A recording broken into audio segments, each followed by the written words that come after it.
The gavel hovered over the auctioneer's palm, like a hawk poised to strike its shadow, cutting across the sun-bleached boards.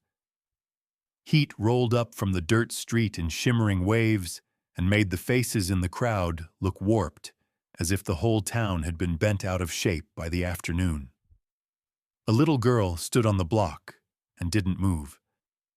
She was so small, her bare toes barely reached the edge of the plank. Her dress, if you could call it that, hung on her like a feed sack. The cloth was stained at the hem and cinched too tight at the waist with a length of twine. Her hair had been hacked short in uneven bites, the kind of cut you gave a child when you weren't saving her beauty for anyone. Dust clung to her cheeks in pale crescents where tears had dried long ago. Thomas Callahan had seen men face down gun barrels with steadier eyes than hers. She wasn't crying. She wasn't pleading. She wasn't even staring at the crowd like a trapped rabbit. Her gaze pointed past all of them, out beyond Red Bluff Crossing, beyond the Sage Flats, and the low ridges beyond whatever trouble waited in the world, as if she'd already left her body behind and nobody had bothered to notice. Going twice, the auctioneer called, voice thinning as his confidence drained.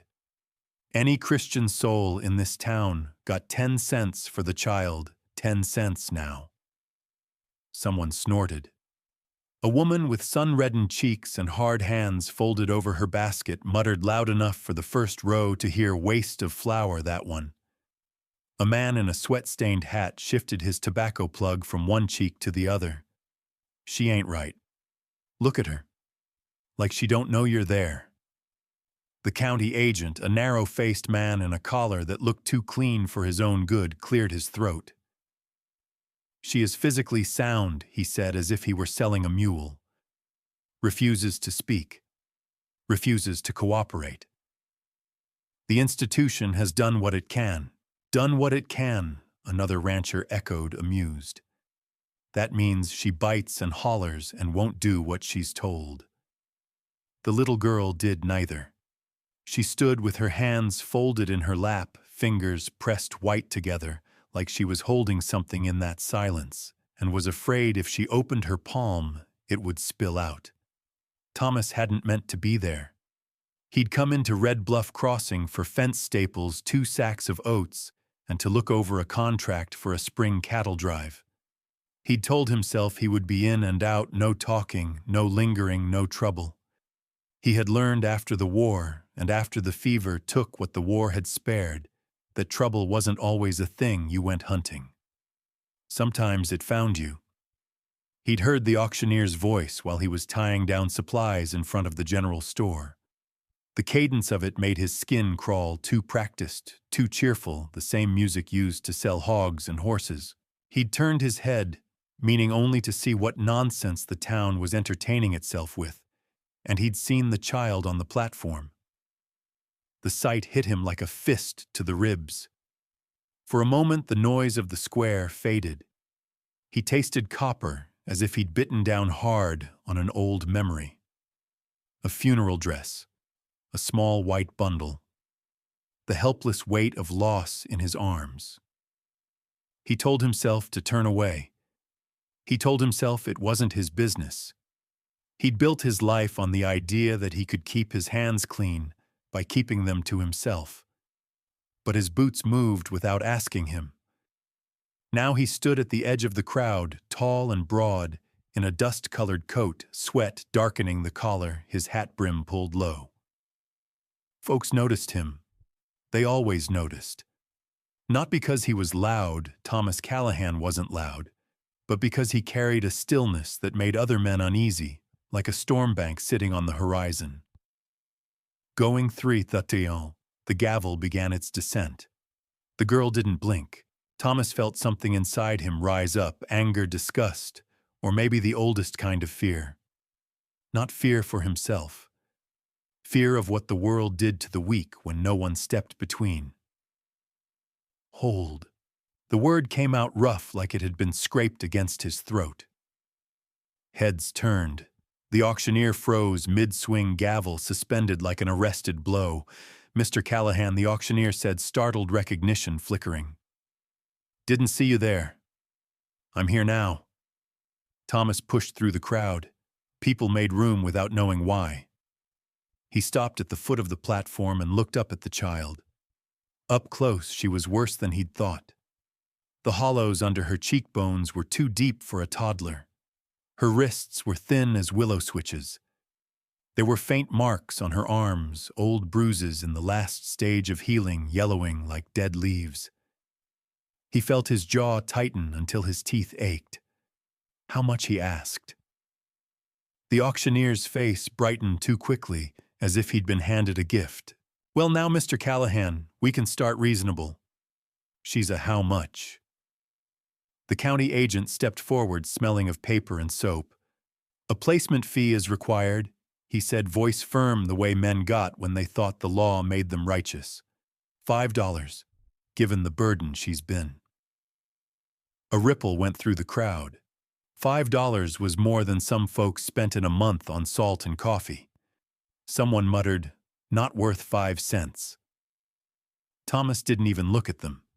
He reached into his pocket and pulled out a worn leather wallet.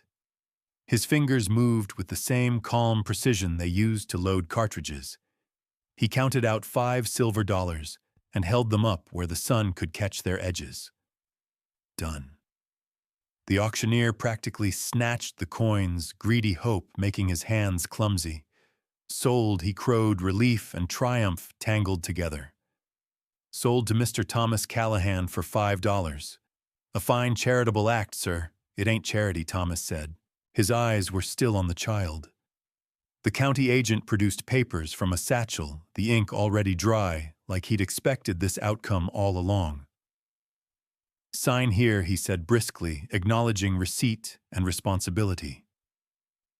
She is to be housed, fed, and kept from immoral influence. You accept full conduct. Thomas took the pencil and signed without reading. Words on paper had never been what made a man good or bad. Action did that.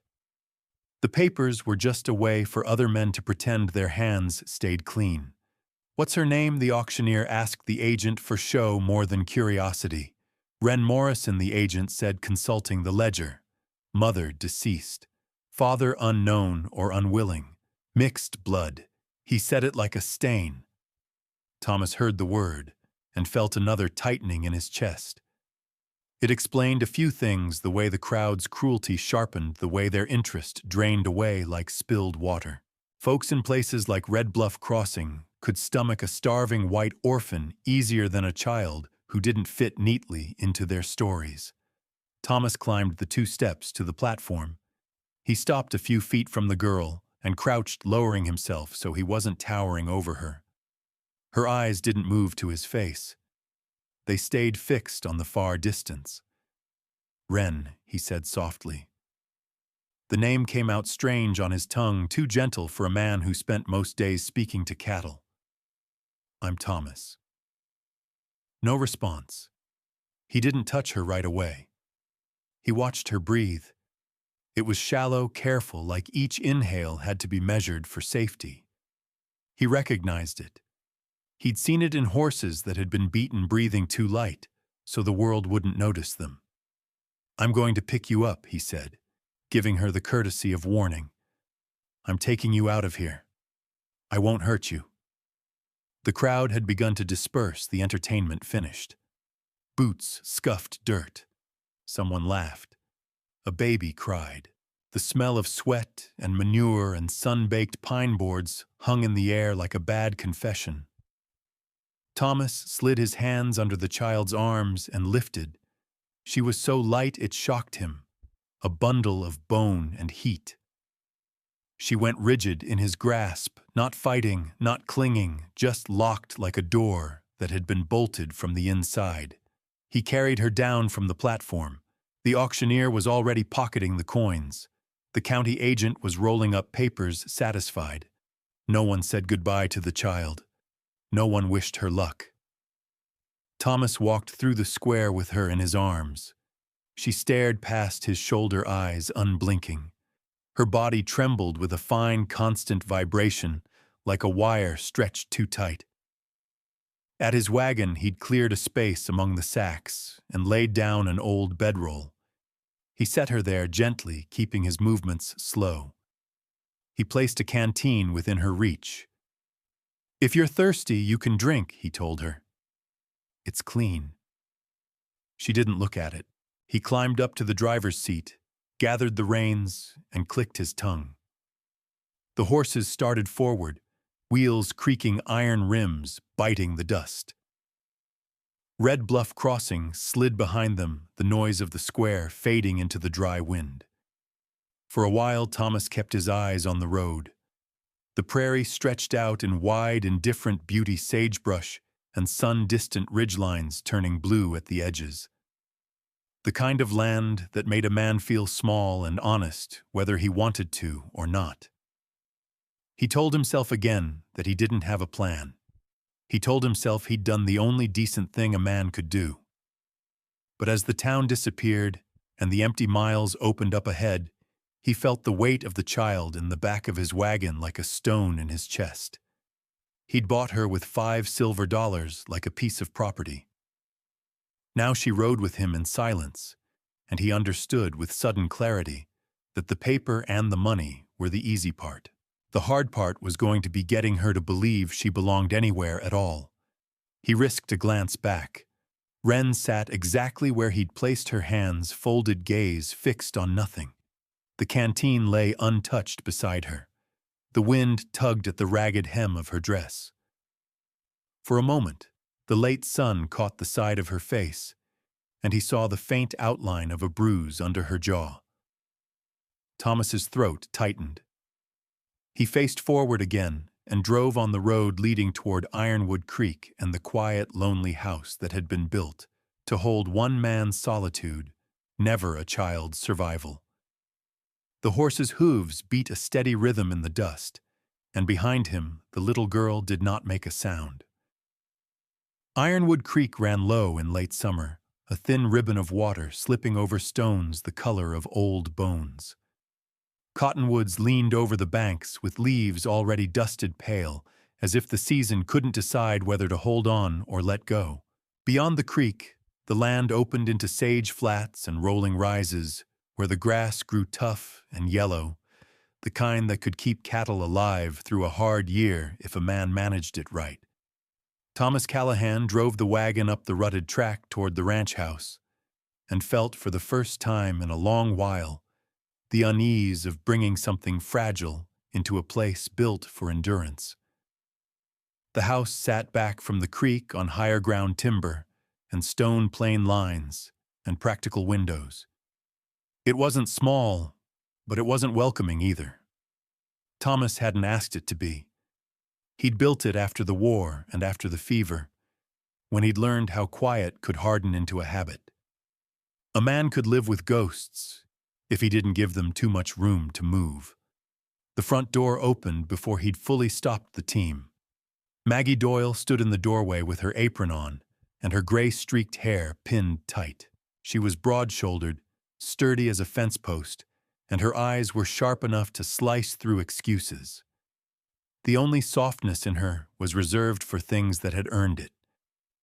Her gaze went from Thomas's face to the wagon bed. For a beat she didn't speak, as if her mind refused to accept what it was seeing. Then she came down the steps, wiping her hands on her apron, and stopped at the side of the wagon. "Thomas Callahan," she said carefully. "That is a child. It is." Maggie leaned in slightly. The little girl sat in the same rigid posture she'd held in town, hands folded in her lap like they were stitched there. Dirt clung to her bare feet. Her eyes stared straight through Maggie's presence, not hostile, not shy, just gone. Maggie's mouth tightened. Sweet Jesus. Thomas climbed down from the driver's seat. His boots hit the ground with a heavy finality. "Her name's Wren." Maggie looked at him as if he'd just told her the sky had fallen. "And where exactly did you come by a child named Wren in Red Bluff Crossing?" Her eyes narrowed. "You didn't." "I did." He kept his voice even. Raising it would make it feel like an argument, and he didn't have the patience for arguments right now. Auction. Maggie's face went pale, then flushed with anger. They were auctioning children. They called it placement, Thomas said. Same thing with cleaner words. Maggie drew a breath through her nose, steadying herself. How old? They said 3. Maggie stared at the girl again, taking in the thinness, the bruised shadows at the joints, the way she held herself like she expected to be struck. Her eyes softened, but not with pity alone. There was something fierce in it, protective and furious all at once. Well, she said briskly, like she could scold the world into decency, we're not leaving her out here in the sun. Bring her inside. The word bring implied the child would follow willingly. Maggie reached into the wagon with the practical confidence of a woman who delivered babies and buried husbands and kept living anyway. The moment her hands neared Wren, the child flinched so hard her shoulders jerked up to her ears. It wasn't a slow recoil. It was a violent trained reflex, like her body moved before her mind could decide. Maggie froze mid-motion. Her gaze snapped to Thomas' accusation, and heartbreak tangled together. Thomas felt his chest tighten. He stepped closer. "Let me," he said quietly. He lifted Wren, slow and careful. She went rigid against him again, trembling so fine it was almost invisible if you weren't looking for it. He carried her toward the house. Maggie walked ahead, her stride brisk, but her hands clenched at her sides. Inside, the air was cooler, smelling of soap coffee and wood smoke. The kitchen was the heart of the house, even if Thomas rarely noticed it. A cast-iron stove took up one wall. A heavy table sat near the window. Maggie had a way of making the space feel occupied, lived in, despite Thomas's preference for emptiness. He set Wren in a chair at the table. The child folded into stillness the second he released her hands back in her lap, eyes fixed on some invisible point on the table's worn grain. Maggie moved like she was afraid sudden motion might break her. She pulled a pot from the stove and ladled broth into a bowl. The scent of chicken and onion filled the room. "Here," she said softly, placing the bowl in front of Wren with a piece of bread. "It's warm. You can eat." Wren didn't look at it. Maggie's throat bobbed. She straightened and glanced at Thomas. "Has she spoken at all?" "Not a word. Not even a cry," Maggie asked, almost whispering. Thomas shook his head. "Nothing." Maggie turned back to the child. "All right then," she murmured like she was speaking to something skittish. "All right." Minutes stretched. The broth steamed, then cooled. The only sound was the faint tick of the stove and the distant lowing of cattle outside. Thomas pulled out the chair opposite Wren and sat down, keeping his posture, loose hands open on the table. He didn't know what he was doing. He'd dealt with storms, wolves, broken legs, and blood loss. He'd never dealt with silence like this. "Wren," he said quietly. Her eyes flickered barely toward his face, then away again. "The food's yours," he told her. "Nobody's going to take it." He watched her carefully, waiting for a sign, fear, defiance, anything human. What he got was movement, slow and deliberate. Wren's hand slid forward, not toward the spoon, but into the bowl itself. Her fingers closed around a piece of chicken, and she brought it to her mouth with mechanical precision. Maggie made a small sound in her throat, half relief, half grief. Wren ate without looking up, chewing as if chewing was work that had to be completed. Then Thomas saw it. After every couple of bites, her other hand crept to the bread and tore off small pieces, slipping them into the folds of her dress, hiding them with careful speed. "Eat. Hide. Eat. Hide." Thomas's mouth tightened. He started to speak to stop her, but Maggie's hand lifted slightly, a silent warning. "Let her," Maggie whispered. "She's," Thomas began. "She's been hungry," Maggie said, her voice roughening. Real hungry. You don't undo that with rules. Thomas sat back, swallowing hard. He kept his hands on the table where she could see them, where she could know he wasn't reaching for her, taking from her. When the bowl was empty, Wren wiped her fingers on the side of her dress and returned her hands to her lap, as if the entire act of eating had been something she'd endured rather than chosen. Maggie carried the bowl away, blinking fast. She returned with a basin of warm water and a cloth. "We'll get you cleaned up now," she told Wren, gently narrating every motion. "I'm just dipping the cloth. See, warm, not hot." Wren's eyes widened a fraction when Maggie moved closer. Her shoulders tensed. Maggie paused, then lowered herself so she wasn't towering. "I won't touch you without telling you," she promised.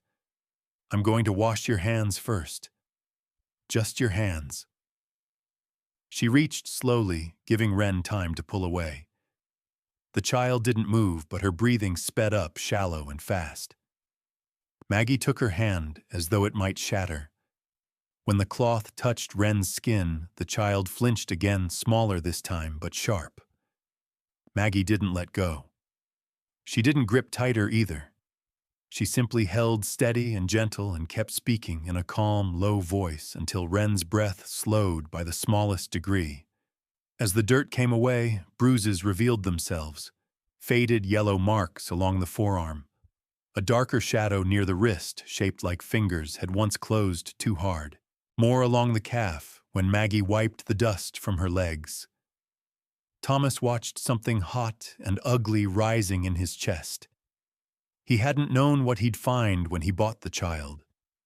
He'd thought foolishly that hunger might be the worst of it. Hunger was simple. Hunger could be fixed. This was different. This was human cruelty made visible. Maggie's eyes glistened, but she kept her face composed. "We'll need to get her a doctor," she said quietly, not looking up. "Tomorrow," Thomas answered. Maggie nodded once firm. "And clothes, shoes, a proper bed." "She'll have them," Thomas said. Maggie studied him, then really looked as if measuring whether he understood what he'd brought home. "What was your plan, Thomas?" "I didn't have one," he admitted. Maggie let out a slow breath. "Then you'll need one. Because this isn't like taking in a stray pup. This is a child." Thomas's gaze went to Wren. She sat still, hands folded, eyes on the table again. The bread hidden in her dress made small lumps at her waist. He leaned forward slightly, keeping his voice low. "Wren," he said, and waited until her eyes flickered in his direction. "You don't have to trust me," Thomas said. "Just don't give up yet." For a second, there was something in her face so faint it might have been imagined. A tightening around the eyes, a tremor in the jaw. Then it was gone, swallowed by stillness. Maggie cleared her throat softly. "I'll make up the spare room," she said. "The one with the window. It's clean enough. I'll put fresh sheets." Thomas nodded. He felt useless standing in his own kitchen while Maggie built order around the chaos he'd brought in. He followed her upstairs, carrying Wren because Wren wouldn't move on her own, and because every instinct in him said not to force her to walk if she didn't feel safe. The spare room smelled of sun-warmed wood. Maggie opened the curtains, and light poured in, softening the plain furniture, a bed, a dresser, a rocking chair by the window. She set a lamp on the nightstand and turned it low. Thomas laid Wren on the bed. The mattress dipped under her slight weight. She stared at the ceiling, unmoving, as if she'd been placed there like an object. Maggie adjusted a too large nightshirt over her shoulders, one of Maggie's old ones pinned to fit. "There," she murmured. "That's better than that rag." Thomas stood at the foot of the bed, hands at his sides, unsure where to put them. "If you need anything," he said, and heard how inadequate the words sounded. "My room is down the hall." Wren didn't answer, didn't blink. They left the door cracked open and went downstairs. Maggie lingered in the kitchen, staring at the basin of dirty water, as if it were evidence in a trial. "She's been handled rough," Maggie said finally. Thomas poured coffee he didn't want and drank it anyway. It tasted bitter and burnt. "I know." Maggie turned toward him, her face tired beneath its strength. "This is going to take time." He didn't reply because time had never been his friend. Time was what carried fever through a house. Time was what buried the sound of a woman's laughter until you couldn't remember it clearly anymore. Later, when the house settled and the ranch quieted into night, Thomas found himself listening for sounds from upstairs. Nothing. No crying. No movement. Only silence that felt too heavy for a child. He climbed the stairs and paused outside Wren's door. In the dim lamplight, he saw her lying on her back, eyes open, staring into the dark. A small figure in an oversized bed, still as a grave marker. He stood there, the hallway cool against his skin, and for the first time he wondered if he'd made a promise he couldn't keep. Not because he didn't want to, but because he didn't know how. He was about to turn away when he heard it, a tiny hitch in her breath, then another. Not a sob, not even a sound. Just the rhythm of someone trying very hard not to cry and failing anyway. Thomas eased the door open and stepped in without crossing the room. He lowered himself into the rocking chair by the window, keeping distance, letting her see him if she wanted. "I'm here," he said softly into the dark. "You're safe." The silent tears slid down Wren's cheeks, catching the lamplight like thin silver threads. Thomas sat and listened to the night, and the child's uneven breathing, and somewhere outside the house the creek ran on, indifferent and steady. When dawn finally began to pale the sky beyond the cottonwoods, Thomas was still in the chair, eyes gritty heart, heavy with a new kind of work waiting for him, work that had nothing to do with cattle or fences and everything to do with reaching someone who'd learned the world was not to be trusted. And as the first light crept across the floorboards, he realized shelter was only the beginning. If Wren was going to survive this place, she would need more than walls. She would need to be understood. The sound of hooves carried across the flats just after midday, steady and unhurried, the rhythm of a rider who knew the land well enough not to rush it. Thomas was in the barn mending a split rail when he heard it. He stepped out into the glare and shaded his eyes. Elijah Crowfeather rode in from the north pasture, a dun gelding beneath him, dust rising in a pale halo around horse and rider. Eli sat straight-backed and quiet in the saddle, dark braid resting against his shoulder hat, brim low. He did not wave. He did not hurry. He simply rode toward the house as if he had never been gone at all. Thomas felt a brief flicker of relief he wouldn't have admitted to anyone. Eli had worked Ironwood Creek for 3 seasons now, never staying through the deepest winter, never asking for more than fair wages and fair treatment. He was Cheyenne by birth, raised near the Powder River, and he carried himself with a patience that seemed carved from the same timber as the cottonwoods along the creek. He spoke when it mattered. He listened more often. Eli dismounted in front of the barn, looped the reins over the hitch rail, and nodded once to Thomas. Callahan. Crowfeather. Eli's gaze moved toward the house. "Maggie said you brought something home." Thomas leaned against the barn doorframe. "A child." Eli's expression did not change, but his eyes sharpened slightly. "From town, Red Bluff Crossing." Eli walked toward the house without waiting for an invitation. Inside, Maggie stood at the stove, stirring something that smelled faintly of onions and flour. Wren sat at the table again, hands folded, eyes down. The bread lumps still hid in the folds of her dress from the day before, dried now and stiff. When Eli stepped into the doorway, Wren's head lifted. It was the smallest movement, but Thomas saw it. Eli removed his hat and stood just inside the threshold. He did not approach her. He did not crouch. He simply observed. Wren stared at him, not past him, not through him. At him. Maggie noticed too. "Elijah," she said softly. "This is Wren." Eli inclined his head slightly toward the child. "Wren?" She did not speak, but her eyes did not slide away as they had with others. Eli stepped closer, slow and deliberate, stopping at the edge of the table.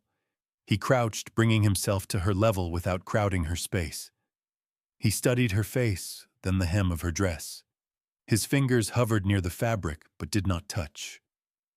Thomas saw what Eli saw only when Eli gently lifted the edge of the cloth between two careful fingers. There, along the inside seam, nearly hidden beneath grime and frayed thread, was a narrow strip of beadwork. Tiny seed beads stitched in a pattern of alternating white and deep blue triangles. Thomas hadn't noticed it before. It was small, easy to miss. Eli exhaled slowly. Eli Thomas asked. Elijah Eli Crowfeather studied the beadwork thread in her hem and said, "She remembers something, even if she cannot say it." Maggie stopped stirring. Thomas stepped closer. "What is it, Cheyenne Stitch?" Eli said quietly. "Northern pattern. My grandmother used to sew the same triangles on cuffs and hems. It means river bends." He looked at Wren again. Someone put that there for her. Someone who wanted her to carry it. Thomas felt the weight of the words settle into him. He'd heard the county agent's tone when he'd said mixed blood. He'd understood the dismissal in the crowd. But this was not a stain. It was a thread of belonging sewn into a child who had been stripped of almost everything else. Her mother Maggie asked. "Likely," Eli replied. "Or grandmother." Wren's fingers crept toward the hem where Eli had touched. She grasped the cloth and held it tight as if afraid it might be taken too. Eli leaned back slightly, giving her space. "You see," he murmured to Thomas, "she is holding something inside, even if she does not speak." Thomas studied the child anew. He had thought her silence was emptiness. Now he wondered if it was a wall built to protect what little remained. That afternoon, Dr. Benjamin Hale arrived in a buckboard that rattled louder than necessary. He was a narrow-shouldered man in his late 50s, with spectacles perched low on his nose, and a manner that balanced gentleness with firm habit. He had delivered half the babies in 2 counties and buried more than he liked to remember. Thomas met him on the porch. "Appreciate you coming." Dr. Hale nodded. Maggie's note sounded urgent. Inside, Wren stiffened when the doctor entered. Her eyes widened, not vacant this time, but sharp with fear. She pressed herself against the back of the chair. Dr. Hale stopped where he stood. He set his bag on the floor without opening it. "I won't rush," he said calmly. Thomas crouched beside Wren, careful not to touch her. "He's just going to look," he said quietly. "No grabbing." Dr. Hale approached inch by inch, speaking softly about inconsequential things, the weather, the cattle prices, the way the creek ran low this year. His voice held no urgency. It filled the room gently. When he finally stood close enough to see her clearly, he did not reach out. He simply observed. "She's underweight," he murmured. Severely, bruising consistent with restraint or rough handling. His gaze moved to her eyes, and dissociation. Common in trauma cases. Thomas's jaw tightened. "Will she speak again, doctor?" Hale removed his spectacles and wiped them with a handkerchief. "Perhaps, if she believes it is safe to." He looked at Thomas steadily. "Safety isn't walls and doors. It is consistency." Eli stood near the window, silent but watchful. Wren's gaze flickered toward him again, as if measuring something in his presence. Dr. Hale straightened. "Feed her small portions often. Do not startle her. Do not force conversation." He hesitated, And keep town gossip away from her ears. Thomas nodded once. After the doctor left, the house felt quieter than before, as if the words he'd spoken still hovered in the air. Maggie returned to the stove. She'll need clothes, proper ones, and shoes before winter. She'll have them, Thomas said again, though he felt how thin promises sounded when faced with wounds you couldn't see. Eli stepped toward the door. I will check the north fence, he said. Then he paused. Thomas. Thomas turned. She belongs to two worlds now, Eli said. If you cut one away, she will bleed. Thomas held his gaze. I won't cut anything. Eli studied him a long moment as if deciding whether the words were weight or wind. Then he nodded and stepped outside. Wren's eyes followed him until he disappeared beyond the porch. Later, when the sun dropped lower and the light turned honey gold across the barnyard, Thomas found Wren standing just inside the open barn door. She had never come that far before. Juniper, the bay mare, heavy with foal, shifted restlessly in her stall. Thomas kept his voice calm. She's due soon, he said, though he wasn't sure if Wren understood. The mare snorted softly, pawing at straw.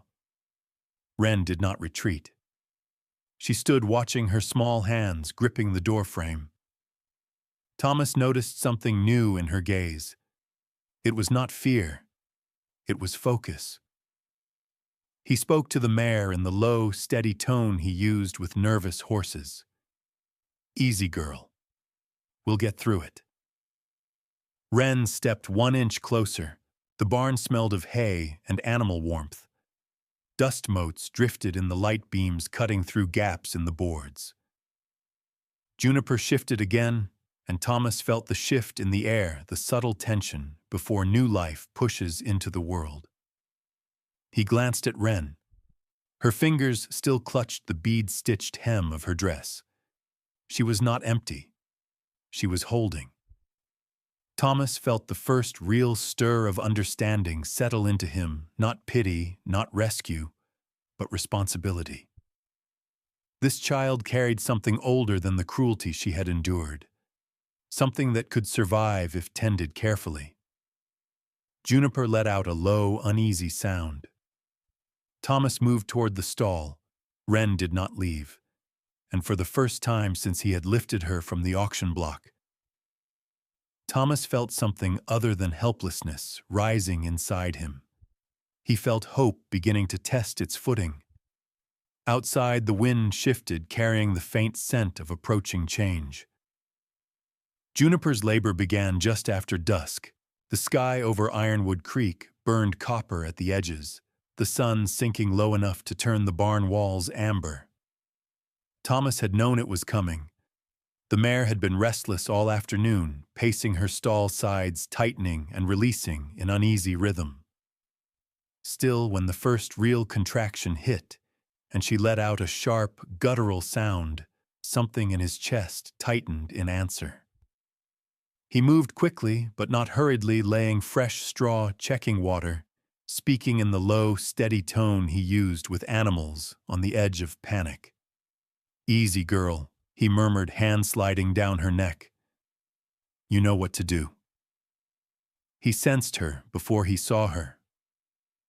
Wren stood just inside the barn doorway again, fingers curled around the rough wood eyes wide and fixed on Juniper. The fading light caught the angles of her face, softening them. She did not move forward. She did not retreat. Thomas glanced at her, then back at the mare. You can stay, he said quietly. Just keep back from the stall. Wren stepped 1 careful pace inside. Juniper shifted, her weight muscles rippling beneath her hide. A low groan filled the barn, raw and animal and ancient. The air thickened with the smell of straw and sweat and something metallic underneath. Thomas had assisted with foalings before. Most went smooth, some did not. He had lost a mare once to a breech birth, and he still carried that memory like a stone in his pocket. But Juniper was strong. He believed that. Another contraction seized her. She braced hindquarters, trembling. Wren flinched at the sound, but did not flee. Thomas crouched near the mare's flank, checking position. "It's all right," he said, more to the child than to the horse. "It looks worse than it is." Juniper gave a violent shudder, then lowered herself carefully into the straw. Thomas moved with her steady hands, guiding where needed, careful not to interfere where nature knew better. Wren crept closer to the stall door, small fingers slipping through the slats. The first glimpse of the foal came in a slick, dark curve. Thomas exhaled slowly. "There we go," he breathed. Juniper strained again, muscles bunching, breath coming hard. The barn seemed to hold itself still around the effort. And then, with a final powerful push, the foal slid free into the straw. For a moment, there was only stillness, the fragile kind that follows birth or death when the world waits to see which one it has been given. The foal lay motionless, sides slick and heaving faintly. Juniper twisted her head, nickering softly, and began licking the new life with rough, urgent strokes. Thomas leaned forward, clearing the nostrils, gently checking the tiny chest. The foal drew a sharp, startled breath and coughed. Wren made a sound. It was so soft, Thomas almost thought he imagined it.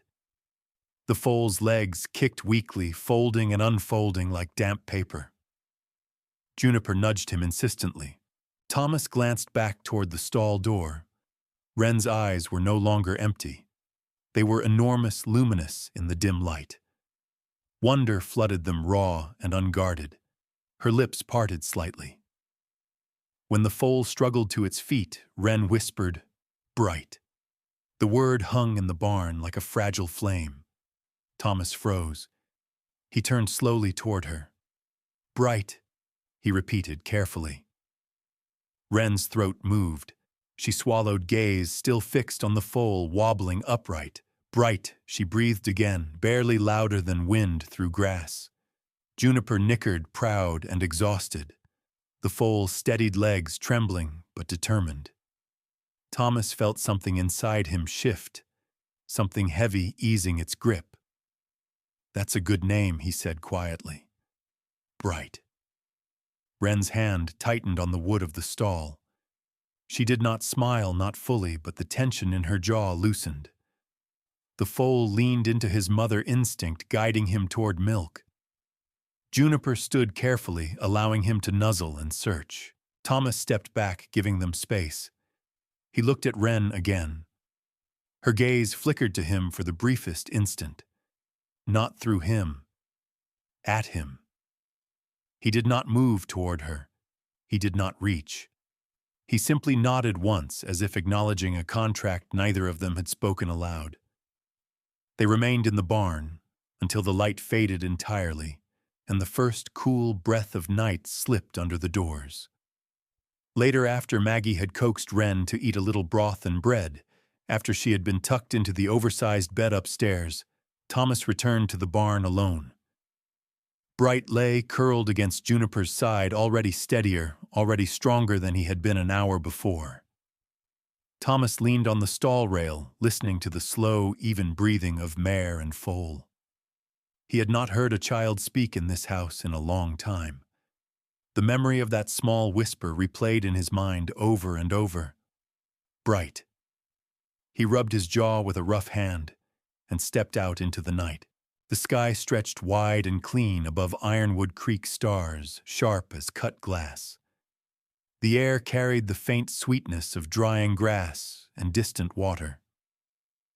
He walked to the woodpile beside the barn and picked up a small block of scrap pine. It wasn't the best wood for carving, too soft, but it would do. He fetched his knife from his pocket and sat on the low step outside the barn door. The blade moved in practiced strokes. He carved without hurry, shaping the curve of a neck, the slope of a back. His hands remembered the motion from years ago, when he'd once carved small toys during a winter when snow had sealed the ranch off from the world. He worked until the shape emerged clear enough to recognize. A small horse. Not perfect. The legs were uneven, the mane rough, but it held the posture of something trying to stand. When he finished, he turned it in his hand and studied it beneath the starlight. Bright. The next morning, Wren stood at the kitchen table again, fingers tracing invisible lines in the wood grain. Maggie set down a cup of milk and a plate of scrambled eggs. Thomas approached slowly. "I've got something for you," he said. Wren's eyes lifted cautiously. He set the carved horse on the table between them. She stared at it. For a long moment she did not move. Then her fingers reached out tentative as a bird landing on water. She touched the carved mane, then the uneven legs. She lifted it in both hands. The way she held it close to her chest, protective, made Thomas's throat tighten unexpectedly. "It's bright," he said softly. Wren nodded once. Maggie turned away abruptly, pretending to fuss with the stove. For the rest of the morning, Wren followed Thomas into the barn without needing coaxing. She stayed near the door while he checked on Juniper and Bright. When the foal stumbled and righted himself again, she took a small step closer. Thomas noticed she no longer clutched her dress hem. Instead, she held the wooden horse. By afternoon, the rhythm of ranch life resumed: fences to mend cattle, to check hay, to stack. But something in the air felt subtly altered, as if the land itself had shifted half an inch. Eli returned from the north fence near sunset. He dismounted quietly and leaned on the barn door. Wren stood inside watching Bright attempt a clumsy trot. Eli observed her for a long moment. "She spoke," Thomas said quietly. Eli did not ask what word. He looked at the carved horse in her hand and nodded once. "Names have power," he said. Thomas leaned his forearms against the rail. "I reckon they do." Eli's gaze shifted toward the distant line of hills beyond the ranch. "Town is restless," he said after a moment. Thomas's jaw tightened slightly. "About what? About you?" Eli replied evenly. "And the child."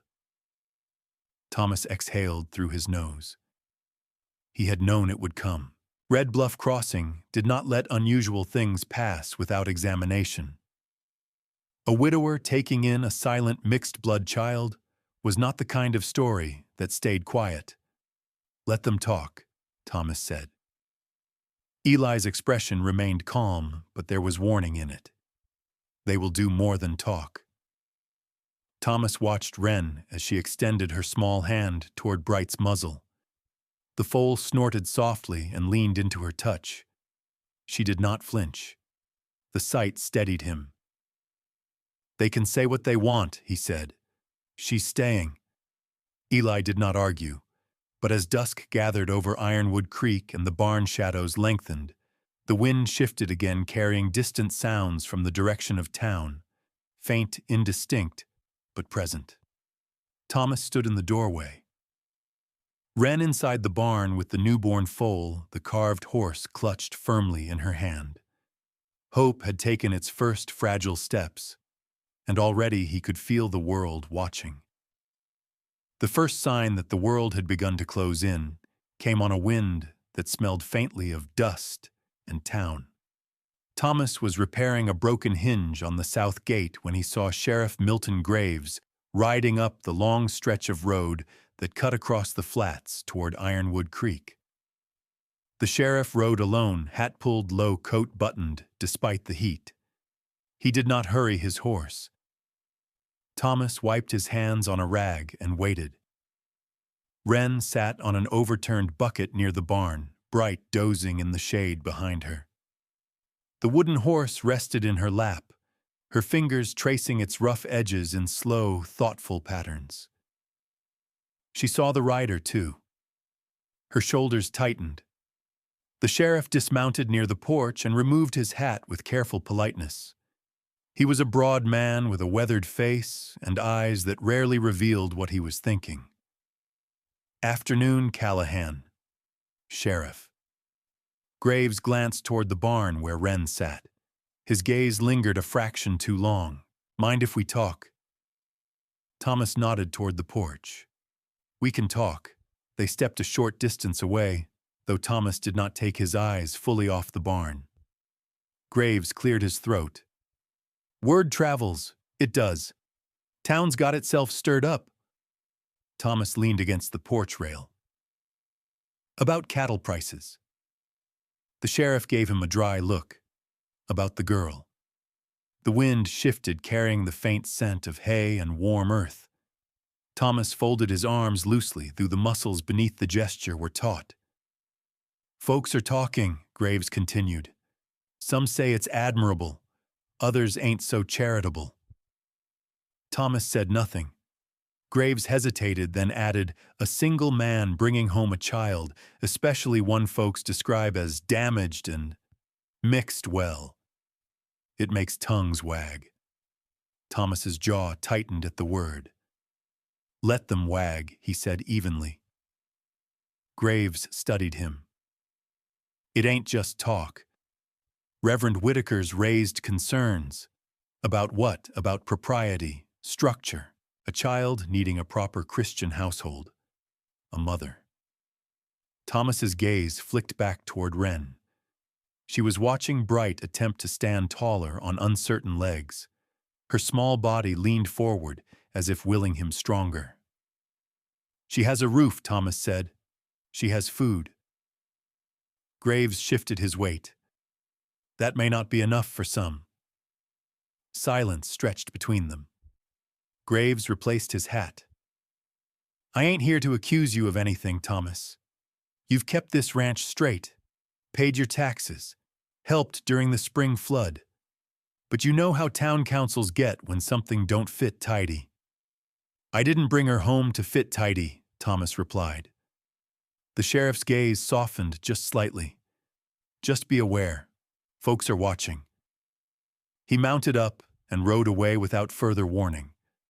Thomas remained on the porch long after the dust settled. Inside the barn, Wren's posture had shifted. She no longer leaned toward Bright. Instead, she stood very still, eyes fixed on the road where the sheriff had disappeared. He walked toward her slowly. It's all right, he said quietly. Her fingers tightened around the carved horse. They're just talking, he added. Her eyes flickered to his face. There was a question there, not in words, but in the set of her mouth. A question he could not answer cleanly. That evening after supper, Maggie folded her hands on the table and looked at Thomas with an expression that meant she had heard something already. Reverend Whitaker stopped by the mercantile this afternoon, she said. He was asking questions. Thomas poured coffee he did not need. About whether you plan to bring the child to church. Maggie's voice held no mockery, only concern. About whether she's baptized. About what example she'll have. Thomas exhaled slowly. She needs steadiness, not sermons. Maggie's mouth pressed into a thin line. Town doesn't always see the difference. Upstairs, a floorboard creaked. Wren had been sleeping poorly the past 2 nights, waking in the dark and pacing the small space between bed and window. Sometimes she made no sound at all. Sometimes her breathing grew sharp and uneven. Thomas set his cup down. I'll sit with her tonight. Maggie nodded. She's begun eating less again. He glanced toward the bread box. She's hiding food, Maggie added softly, in her pillowcase this time. Thomas closed his eyes briefly. Later, when the house had gone still, he sat in the rocking chair beside Wren's bed. The lamplight burned low. Outside, the wind brushed against the cottonwoods, restless. Wren lay curled on her side, Bright's carved likeness tucked beneath her chin. Her eyelids fluttered in uneven rhythm. A sudden noise from outside, a loose shutter slapping in the wind, made her jerk upright. Her breath came fast. "I'm here," Thomas said immediately. She did not look at him. Her eyes were wide and unseeing again, fixed somewhere beyond the room. "Wren," he said gently. Her lips parted, but no sound came. He resisted the urge to move closer. "It's just the wind," he told her. Nothing more. Her shoulders trembled. He stayed where he was, steady and quiet, until her breathing slowed again. Eventually, she lay back down, but the tension remained in her limbs. The next morning, she did not follow him to the barn. She remained inside, sitting at the kitchen table with her hands folded, gaze empty. Bright whinnied faintly outside, calling for Juniper. Wren did not react. Thomas felt the fragile progress of the past days sliding backward. By afternoon, another rider appeared on the horizon. This time it was Reverend Samuel Whitaker himself. He rode a narrow chestnut mare and wore a dark coat despite the heat. His face was pale beneath his beard, his expression thoughtful but tight. Thomas met him near the barn. "Reverend, Mr. Callahan." Whitaker dismounted carefully and removed his hat. His eyes moved immediately toward the house. "I've come to speak plainly," he said. "I expect nothing less." The Reverend folded his hands behind his back. "It has been brought to my attention that you've taken custody of a young girl under irregular circumstances." Thomas held his gaze. "I do not question your charity." Whitaker continued, "But I must ask whether you have considered what guidance such a child requires." "She requires safety," Thomas replied. "She requires spiritual instruction," Whitaker countered gently. "A moral framework, a motherly presence." Thomas's temper rose but did not spill. "She has Maggie, a housekeeper," Whitaker corrected. "A woman who has buried more grief than most," Thomas said evenly. "She knows how to keep a child alive." Whitaker hesitated. "The town is uneasy. Town has been uneasy about worse." The Reverend's eyes narrowed slightly. "There are concerns about influence." Thomas's voice hardened a fraction. "Be clear." Whitaker met his gaze. "Her heritage." The word hung heavy. Thomas felt the barn behind him, the land stretching wide and indifferent, the child inside the house clutching a wooden horse like a lifeline. "She is a child," he said. "Nothing more complicated than that." Whitaker studied him for a long moment. "I would ask that you bring her to church this Sunday." Thomas did not answer immediately. Whitaker replaced his hat. "The community must see that she is properly situated." When the Reverend rode away, Thomas remained where he stood, anger simmering low and steady. Inside, he found Wren in the corner near the window, her back against the wall. She had pressed herself into the narrow space between dresser and plaster, as if trying to disappear. He approached slowly. "You don't have to hide," he said. Her eyes did not move. He knelt several feet away. "I'm not giving you back," he said quietly. At that, her gaze snapped to his. Fear flared there, raw and immediate. He held her eyes. "I won't." The tension in her shoulders eased only slightly. Outside, the sky darkened unexpectedly. A low rumble of distant thunder rolled across the flats. Thomas looked toward the horizon. Storm clouds gathered faster than they should have this time of year, heavy and low. The air shifted again, charged and unsettled. Behind him, Wren slid down the wall until she sat on the floor, knees pulled to her chest, the carved horse clutched tight. The first crack of thunder split the sky. She flinched hard. Thomas rose and crossed to the window, watching the storm advance. Wind tore across the fields, bending the grass in long waves. Trouble did not always arrive with shouting. Sometimes it came like weather, quiet at first, then all at once. He closed the shutters against the rising wind and felt the weight of more than one storm building. And as the first cold drops struck the roof of Ironwood Creek, he understood that keeping Wren safe would require more than steady hands. It would require standing firm when the world decided to press back. The storm did not pass in the night. It thickened. By morning, the sky had sealed itself shut, a flat gray lid pressing low over Ironwood Creek. Wind drove hard from the north, sharp and sudden rattling shutters and sending loose straw skittering across the yard like frightened birds. The temperature dropped 20 degrees before noon. Thomas stood on the porch collar, turned up, watching the horizon disappear behind a wall of white. Snow. Early. Wrong. He'd seen September storms before, but this one carried a weight to it, wet, heavy, relentless. The kind that bent fence lines and snapped young trees at the base. Behind him, the house door opened. Maggie stepped out, her shawl wrapped tight. "She's burning," she said without preamble. Thomas turned at once. Wren lay upstairs in the spare bedcheeks, flushed an alarming red against her pale skin. Sweat dampened the hair at her temples. Her small body looked even smaller beneath the quilt. Maggie pressed a cool cloth against her forehead and glanced up as Thomas entered. "She started shaking in the night," Maggie said. "Thought it was the thunder at first. But this is fever." Thomas stepped to the bedside. Wren's eyes fluttered open briefly, unfocused, then closed again.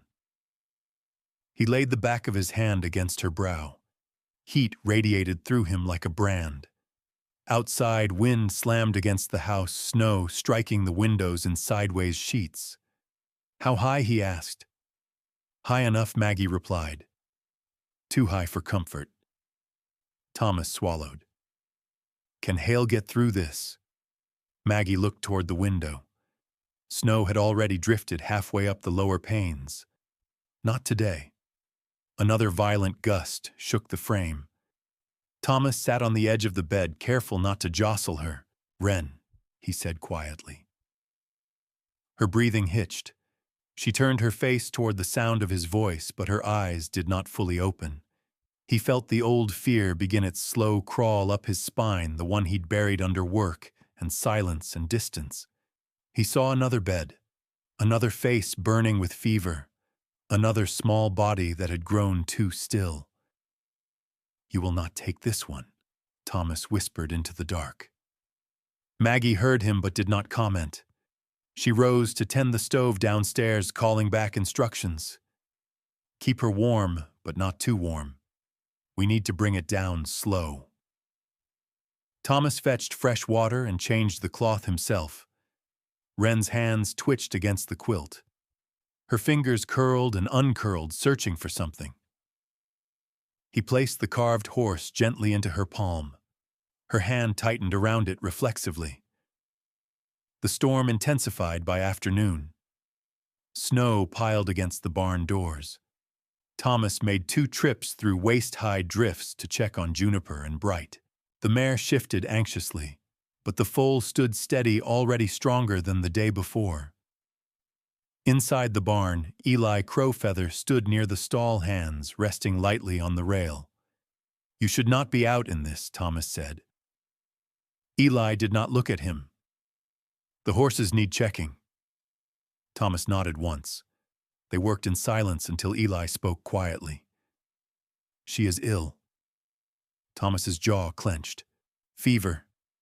Eli nodded. He stepped outside the barn, removed something from a small pouch at his belt, and struck a match beneath it. Sage smoke curled upward, thin and fragrant despite the biting wind. Thomas watched but did not interrupt. Eli closed his eyes briefly and murmured something low in Cheyenne. The words were soft, rhythmic, carried by breath rather than volume. "For strength," Eli said simply when he finished. Thomas looked toward the house. "I'll take whatever strength is offered." When he returned inside, Maggie was wiping Wren's face with careful precision. "She's drifting," Maggie said, talking without words. Thomas leaned close. Wren's lips moved faintly, though no sound emerged. Her brow furrowed, then smoothed. He took her small hand in his larger one. "I'm here," he said again. Hours passed in uneven stretches. The storm battered the ranch with relentless force. Shutters creaked. The chimney moaned under shifting gusts. Snow built against doors and walls until the world outside felt entirely erased. Thomas did not leave her side. He measured her breathing. He counted seconds between shivers. He replaced cloths and adjusted quilts.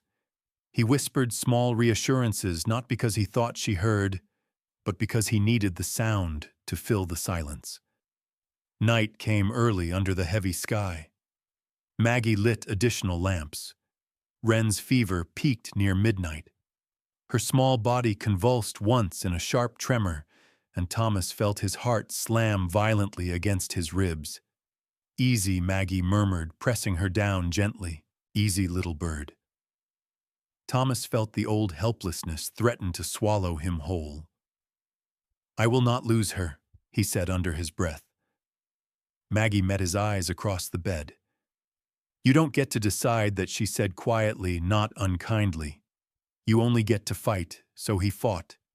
He stayed awake. He counted her breaths. He held her hand when her fingers clenched. Outside, the storm howled like something alive. At some point near dawn, the tremors slowed. Her skin cooled slightly beneath his touch. Maggie checked her brow again and let out a slow, steady exhale. "It's breaking," she whispered. Thomas closed his eyes for one long second before opening them again. Wren's breathing evened into a shallow but steady rhythm. Her grip on the carved horse loosened. Snowlight filtered faintly through the shutters, pale and cold. The storm had not stopped, but it had shifted. Thomas rose stiffly and crossed to the window. He pushed the shutter open just enough to see the yard buried in white. Fence posts nearly disappeared beneath drifts. The barn stood half encased in snow like a stranded ship. Behind him, Maggie adjusted the quilt. "She's strong," Maggie said quietly. "Stronger than she looks." Thomas nodded, though he felt hollowed by the night. Later, when the storm softened to a steady fall rather than a roar, he stepped outside to shovel a path toward the barn. The air bit at his lungs. Eli emerged from the barn door, snow clinging to his coat. "She will live," Eli said. Thomas did not question how he knew. "I won't let the cold take her," Thomas replied. Eli studied him. "Cold is not always weather." Thomas understood. He shoveled until his arms burned, carving narrow trenches through drifts that reached his waist. Each movement felt like an act of defiance, not just against the storm, but against the world that had nearly swallowed the child before she reached this place. By afternoon, the snowfall lightened. The sky remained heavy, but less furious. Inside the house, Wren slept deeply, fever-broken, but strength not yet returned. Thomas sat once more in the rocking chair, exhaustion pressing at his bones. Her fingers twitched again, searching blindly. He placed his hand in hers. This time, even in sleep, she curled her fingers around him.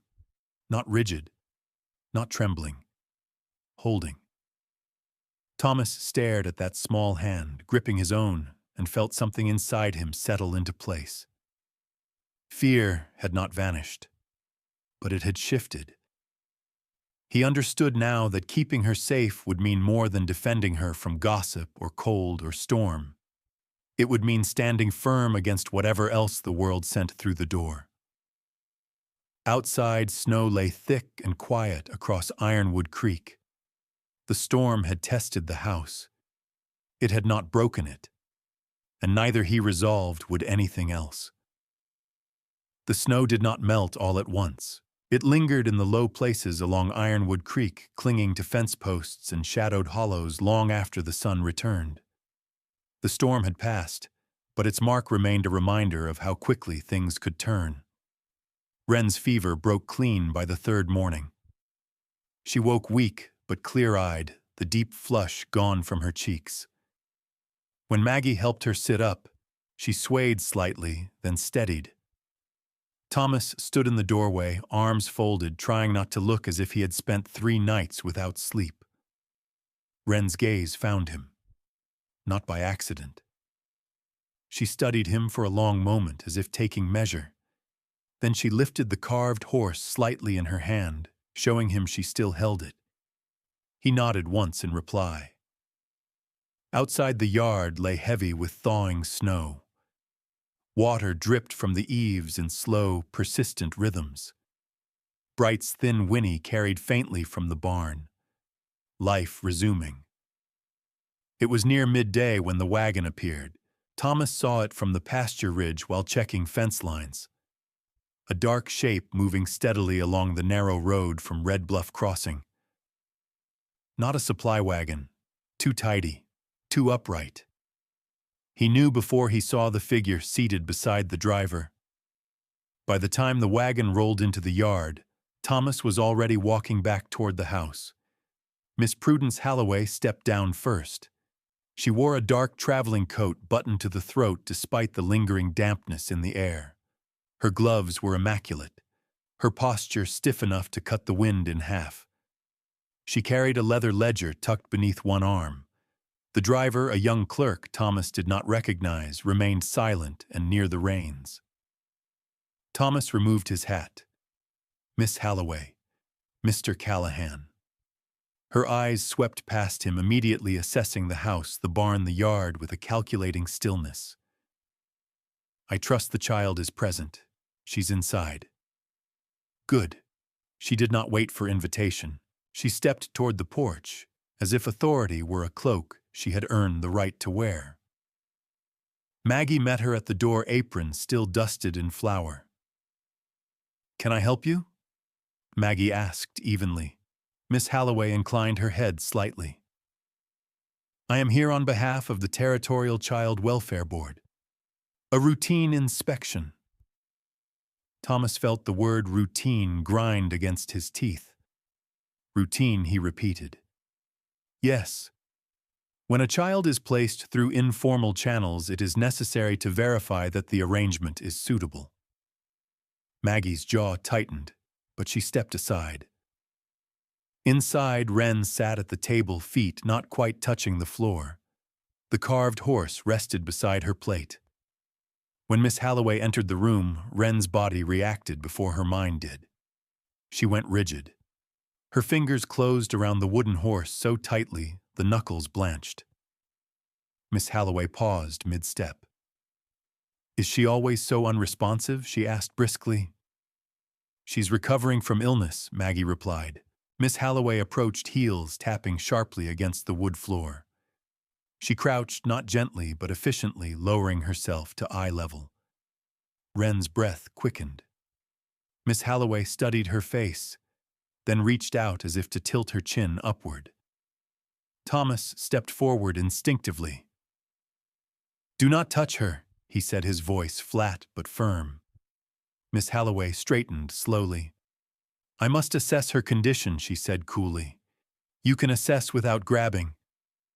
A silence passed between them. Miss Halloway turned her attention instead to the room. She moved through the house with clipped steps, making small notes in her ledger. She measured the distance from bed to window. She opened cupboards. She examined linens. She looked into the pantry. The furnishings are sparse, she observed. It's a ranch, Thomas replied. The isolation is considerable. That's the land. She paused near the window overlooking the creek. A child requires socialization. She requires safety, Thomas said. Miss Halloway closed her ledger with a sharp snap. This arrangement is irregular. Maggie stiffened at the stove. Thomas held her gaze. Irregular how you are unmarried. The child is female. There is no structured religious oversight within the home, and her heritage complicates matters further. Thomas felt heat rise in his chest. She's 3, he said. Miss Halloway's expression did not soften, and impressionable. Wren slid off the chair quietly and moved backward until she reached the corner between the dresser and the wall. She pressed herself there, shoulders hunched, eyes wide. Thomas noticed immediately. Enough, he said. Miss Halloway glanced at the child, but did not alter her tone. Her behavior suggests continued instability. Her behavior suggests she's been through hell, Maggie snapped. Miss Halloway raised an eyebrow. Emotional language will not strengthen your case. Thomas took one slow step forward. She is fed, she is clothed, she is tended by a doctor. She has not been harmed under this roof. Miss Halloway regarded him carefully. The board will review this placement formally, meaning, Thomas asked, meaning that suitability must be determined by objective standards. And who sets those standards? Thomas's voice had lowered further. The territory does. Wren's breathing grew sharp, uneven. Thomas crossed the room slowly and crouched a few feet from her, blocking Miss Halloway's line of sight. It's all right, he said quietly. Her eyes flicked toward him, searching. Miss Halloway cleared her throat. If the child continues to exhibit severe trauma symptoms, the board may conclude that she would benefit from a more structured household. Thomas rose to his full height. She is not livestock to be shifted between stalls. Miss Halloway met his stare without blinking. No. She is a minor under territorial oversight. Outside, Bright whinnied. The sound carried through the open window. Wren's head turned slightly toward it. Miss Halloway noted the movement. She responds to the animal. She named him, Maggie said before she could stop herself. Miss Halloway's eyes sharpened. Named him, Thomas nodded once. Bright. Miss Halloway wrote something down. Thomas felt a sudden awareness that everything said, every gesture made was being catalogued, weighed, measured against unseen criteria. I will submit my report within the week, Miss Halloway said finally. Until then, I advise you to demonstrate visible progress. Progress, Thomas repeated. In speech, in social conduct, in moral instruction. She closed her ledger and turned toward the door. At the threshold, she paused. The board's concern is the child's best interest, she said, not sentiment. When the wagon disappeared down the road, silence settled heavily over Ironwood Creek. Wren remained in the corner. Thomas knelt again. She can't take you, he said quietly. Wren's eyes were enormous. He did not reach for her. I won't let anyone take you. Her breathing slowed by degrees, but something fragile had cracked. Later, as dusk approached, Thomas found her in the barn beside Bright's stall. She sat in the straw, back against the wood-carved horse clutched in one hand. Bright nudged her shoulder gently. She did not flinch. Thomas leaned against the rail, watching her. Hope had flickered to life in this barn only days ago. Now it trembled again under watchful eyes from town. He understood something clearly in that moment. The storm outside had been simple. This would not be. And as the sun dipped low behind the hills, Thomas Callahan realized the fight to keep Wren at Ironwood Creek had begun in earnest. The days after Miss Halloway's visit settled into a strained quiet. Ironwood Creek resumed its rhythms, cattle to check fences, to mend water troughs, to clear of melting snow. But something in the air had shifted. Thomas felt it in the way he glanced toward the road more often than before. In the way Maggie paused mid-task, listening for sounds that did not belong. In the way Wren moved more cautiously through the house, as though the walls themselves might betray her. She spoke no more words. Bright's name did not pass her lips again. Instead, she watched. Thomas made it a point to include her in small, ordinary things. When he sharpened tools at the workbench, he left a smooth stone near her reach and said, "You can rub this along the wood if you like." When he carried feed to the barn, he slowed his stride so she could trail behind without hurry. He did not force her to join him. He simply left space. Maggie began lessons at the kitchen table. A slate, a bit of chalk, a steady voice. This, Maggie said, drawing a careful A is the first letter. Wren's gaze followed the movement of the chalk. She did not touch it. "Would you like to try?" Maggie asked. Silence. Thomas watched from the doorway, hands tucked loosely into his pockets. He did not expect miracles. He expected patience. Later that afternoon, Eli returned from checking a distant fence line and found Wren sitting on the back steps, knees drawn to her chest, watching the creek. He sat a few feet away, not close enough to startle her. After a long stretch of quiet, he spoke. "In my language," he said calmly, "home is heveshkestse." The word rolled gently from his mouth, soft and steady. Wren's eyes shifted toward him. He did not repeat it immediately. He let the word settle between them like a stone dropped into still water. "Heveshkestse," he said again. Wren's lips moved faintly. No sound. But her brow furrowed slightly, as if she were shaping the syllables in her mind. Thomas stood near the barn door, observing. Eli glanced at him briefly, then back to Wren. "It means a place where you belong," Eli said. "Not just where you stay." The wind stirred the cottonwood leaves. Wren's fingers tightened around the wooden horse in her lap. That night, the sky remained clear and cold. Stars burned bright and distant. Thomas had just banked the stove when he heard the small creak of floorboards outside his room. He knew the sound now. He opened his door before she could knock.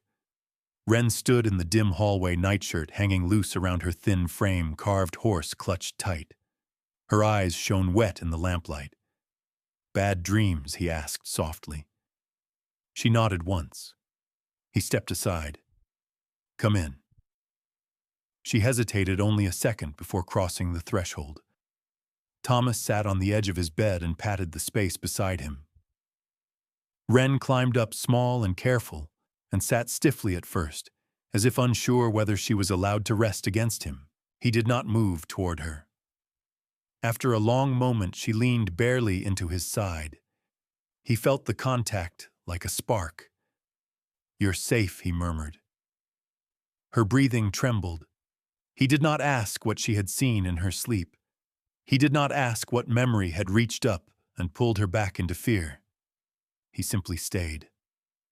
The silence between them was not empty this time. It held weight, but not distance. After a while, he felt her fingers tug lightly at the sleeve of his shirt. He looked down. Her lips parted. "Stay," she whispered. The word broke something open in him. It was not loud. It was not dramatic. It was small and fragile and enormous all at once. "I'm not going anywhere," he said, voice roughened by something he could not quite name. She lay down beside him, then curled inward, her head resting lightly against his arm. The carved horse remained pressed between them. Thomas stared at the ceiling long after her breathing steadied. The word echoed in his mind. Stay. It was not a command. It was a plea. And in that plea he heard the full weight of what she feared, that she could be moved again, traded again, uprooted again, like something that did not own its place in the soil.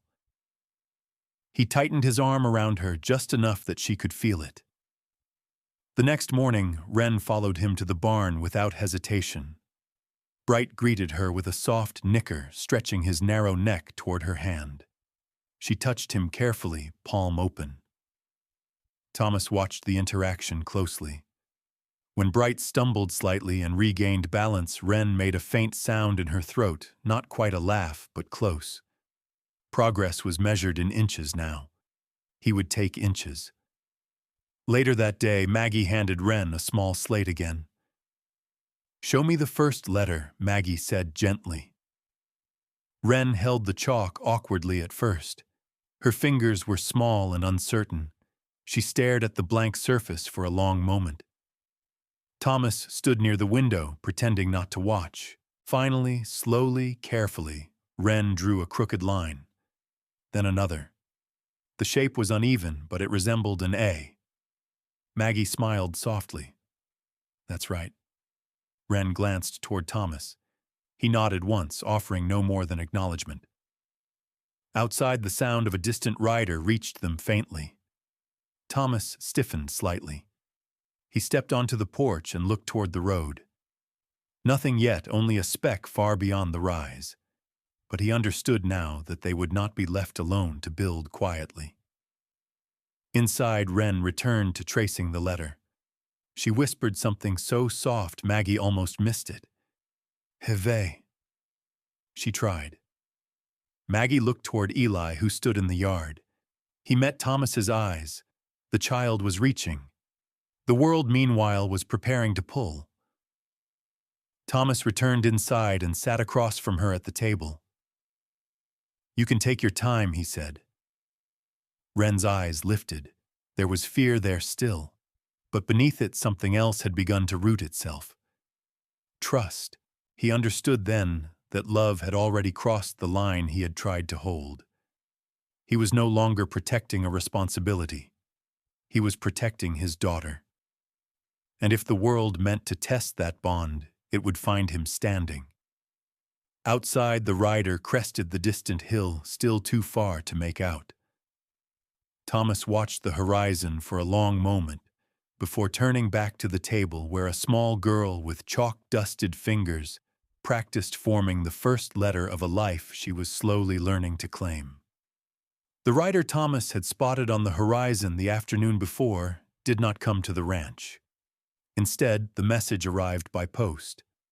Sheriff Graves brought it out himself 2 days later, folded carefully and sealed with the territorial stamp. He removed his hat when Thomas stepped onto the porch, but there was no attempt at small talk this time. "Board's called for formal review," Graves said, holding out the envelope. "They're not wasting time." Thomas took the paper without looking at it immediately. The weight of it felt heavier than it should have. Review of what he asked, though he already knew. Custody. Maggie stood just inside the doorway, her hands going still in the dishwater. Graves shifted his stance. 3 families in town have expressed interest in the child. Thomas's head lifted sharply. Interest. Married couples, the sheriff clarified. Stable, church-going, no controversy. Thomas broke the seal with deliberate calm. The letter inside was written in careful, precise script. A hearing date. An order to appear before the Territorial Child Welfare Board in Red Bluff Crossing. A notice that temporary custody remained under review pending evaluation. He read it twice before lowering the page. "The line's been drawn," Graves said quietly. "You knew it might." Thomas folded the letter once, then again. "I know it now." The sheriff glanced toward the yard where Wren sat beside Bright's stall, her hand resting on the foal's shoulder. "She looks stronger," Graves observed. "She is." Graves hesitated. "Town's saying you're stubborn." Thomas allowed the corner of his mouth to twitch faintly. "They're not wrong." Graves placed his hat back on his head. "Get yourself a lawyer." After he rode off, Thomas stood alone on the porch for several long moments, the letter still in his hand. Maggie stepped outside. "What did it say, summons?" he replied. She closed her eyes briefly. "So it begins."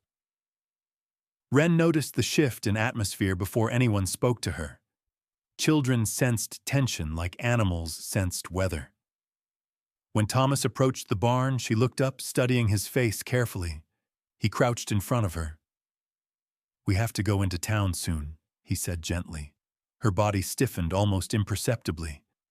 "Not to leave," he added quickly. "To talk." Her gaze dropped to the carved horse in her lap.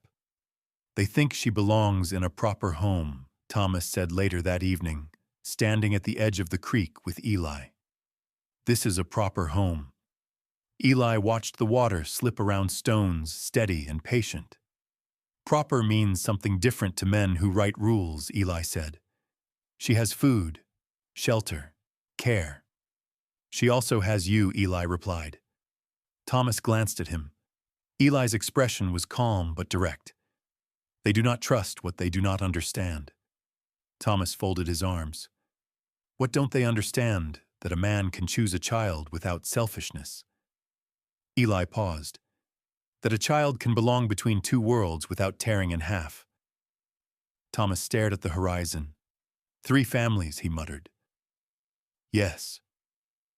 Eli nodded once. "The board prefers order."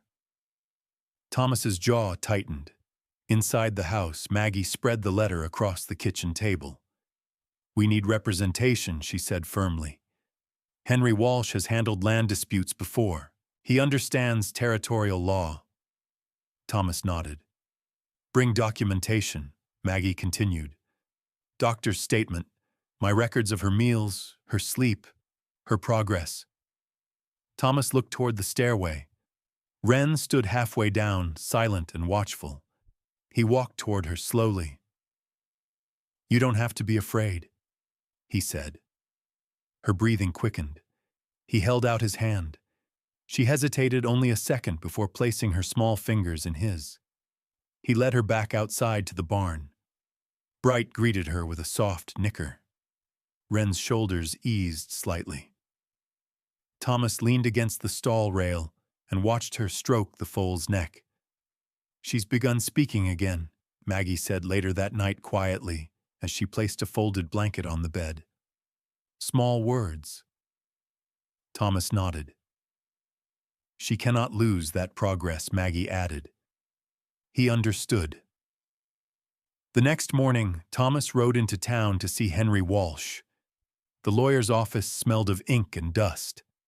Shelves of ledgers lined the walls. Walsh was a thin man with sharp eyes and an even sharper mind. Thomas placed the letter on his desk. Walsh read it carefully, lips pressing thin. "They're serious," he said. "So am I." Walsh leaned back in his chair. "This will not be about whether you care for her. It will be about whether you fit the board's idea of suitability." Thomas's hands rested flat on his thighs. "Define suitable. Married, church-attending, socially visible." Walsh studied him. "You're a widower. You keep to yourself. You employ a Cheyenne ranch hand." Thomas's gaze hardened. Walsh raised a placating hand. "I'm not judging. I'm preparing." Thomas nodded once. "Gather evidence," Walsh continued. "Doctors' reports, witnesses who can attest to her improvement, anyone willing to speak to your character." Thomas thought of Sheriff Graves, of Maggie, of Eli, of Reverend Whitaker, who had not yet chosen a side. When Thomas returned to Ironwood Creek that evening, he found Wren sitting on the porch steps, Slate resting on her knees. She had drawn a crooked A again. He sat beside her. "We'll go to town soon," he said quietly. She did not look up. "You'll come back here with me." Her fingers tightened on the chalk. He waited. After a long pause, she whispered, "Stay." "I will," he answered. The word felt different now, less fragile, more resolute. Night fell slowly. Eli joined Thomas by the barn as stars emerged overhead. "They will question her silence," Eli said. "She's speaking." "Not enough for them," Eli replied gently. Thomas exhaled. "How do I prove what cannot be measured?" he asked. Eli considered the question carefully. by standing. Thomas looked toward the house where lamplight glowed warm against the dark. Inside, Wren practiced writing her name for the first time under Maggie's careful guidance. The world beyond the ranch felt poised, waiting to weigh something it did not understand. Thomas leaned his forearms against the stall rail and watched Bright nudge Juniper playfully. He felt the fight settling into his bones, not a reckless fury, but a steady resolve. The board had drawn a line. He would not step back from it. And as the night deepened around Ironwood Creek, Thomas Callahan knew the coming battle would not be decided by anger alone. It would be decided by whether he could prove that belonging was stronger than appearance. The wind shifted again the morning after Thomas met with Henry Walsh, carrying the faint scent of thawing earth and distant wood smoke from town. Spring tried to press forward, but the air still held winter's edge. Wren stood at the fence line, Bright at her side, one small hand resting against the foal's neck. The other clutched the carved horse. She had taken to bringing it everywhere, even into the pasture, even when her fingers were numb from the cold. Thomas watched her from several yards away. She was steadier on her feet now, stronger, her cheeks no longer hollow. But something fragile had returned to her posture since the letter arrived, an alertness that bordered on retreat. Eli approached from the south pasture reins, loose in one hand. He dismounted and tied off his horse without speaking, then joined Thomas at the fence. "They have begun choosing families," Eli said quietly. Thomas did not look at him. "3," the sheriff said. "Yes." Thomas exhaled slowly. "They will present them at the hearing," Eli continued. "Married couples, church-going, no controversy." Thomas's jaw tightened. "If they take her," Eli said quietly, "they take more than a child." Thomas turned, then meeting his gaze. "They take the thread that ties her to both sides," Eli said. "They place her where one half must die for the other to survive." Thomas understood. He had heard enough stories of boarding schools and mission houses, of children renamed, haircut, language stripped away. "I won't let that happen," he said. Eli studied him carefully. "You may not have the final say." Thomas's eyes moved back to Wren. She was whispering something to Bright, soft, nearly inaudible. He stepped closer. "Wren," he called gently. She looked up at once. "We're riding into town tomorrow," he said, "to see Mr. Walsh." Her shoulders tensed. "Just to talk," he added. Her fingers tightened around the carved horse. That night she did not come to his room. Instead, Thomas found her sitting at the kitchen table long after Maggie had banked the stove and gone to bed. The room was lit only by a single lamp. Wren sat in the chair with her feet tucked beneath her, staring at the bread box. Thomas leaned quietly in the doorway. She opened the lid slowly and removed 2 small pieces of bread wrapped in cloth. He felt the ache before he even spoke. She had begun hiding food again. Not in her pillow this time. In the cupboard. He stepped forward, careful not to startle her. "You don't have to hide it," he said gently. Her head lifted sharply, eyes wide. He crouched to her level. "There's enough," he said. Her lips trembled faintly. He understood then that the letter had not merely unsettled her. It had reopened something deeper. The threat of removal had awakened old instincts. Scarcity, displacement, loss. He rested his forearms on the table, not reaching. "You're not going anywhere," he said quietly. Her eyes filled. She shook her head once. The gesture was small but clear. "You think they will take you," he said. She swallowed hard. Tears slid down silently. Thomas felt the weight of his promise press against the limits of his power. "I will fight," he said. Her breath came uneven. He extended his hand slowly across the table. After a moment, she placed her small hand in his. He felt the tremor running through her bones. The next morning, as frost still clung to the grass, Thomas and Eli stood near the barn while Wren fed Bright. "She regressed," Thomas said quietly. Eli nodded. "Fear does not move in straight lines." Thomas stared out toward the hills. "How do I show them what she needs?"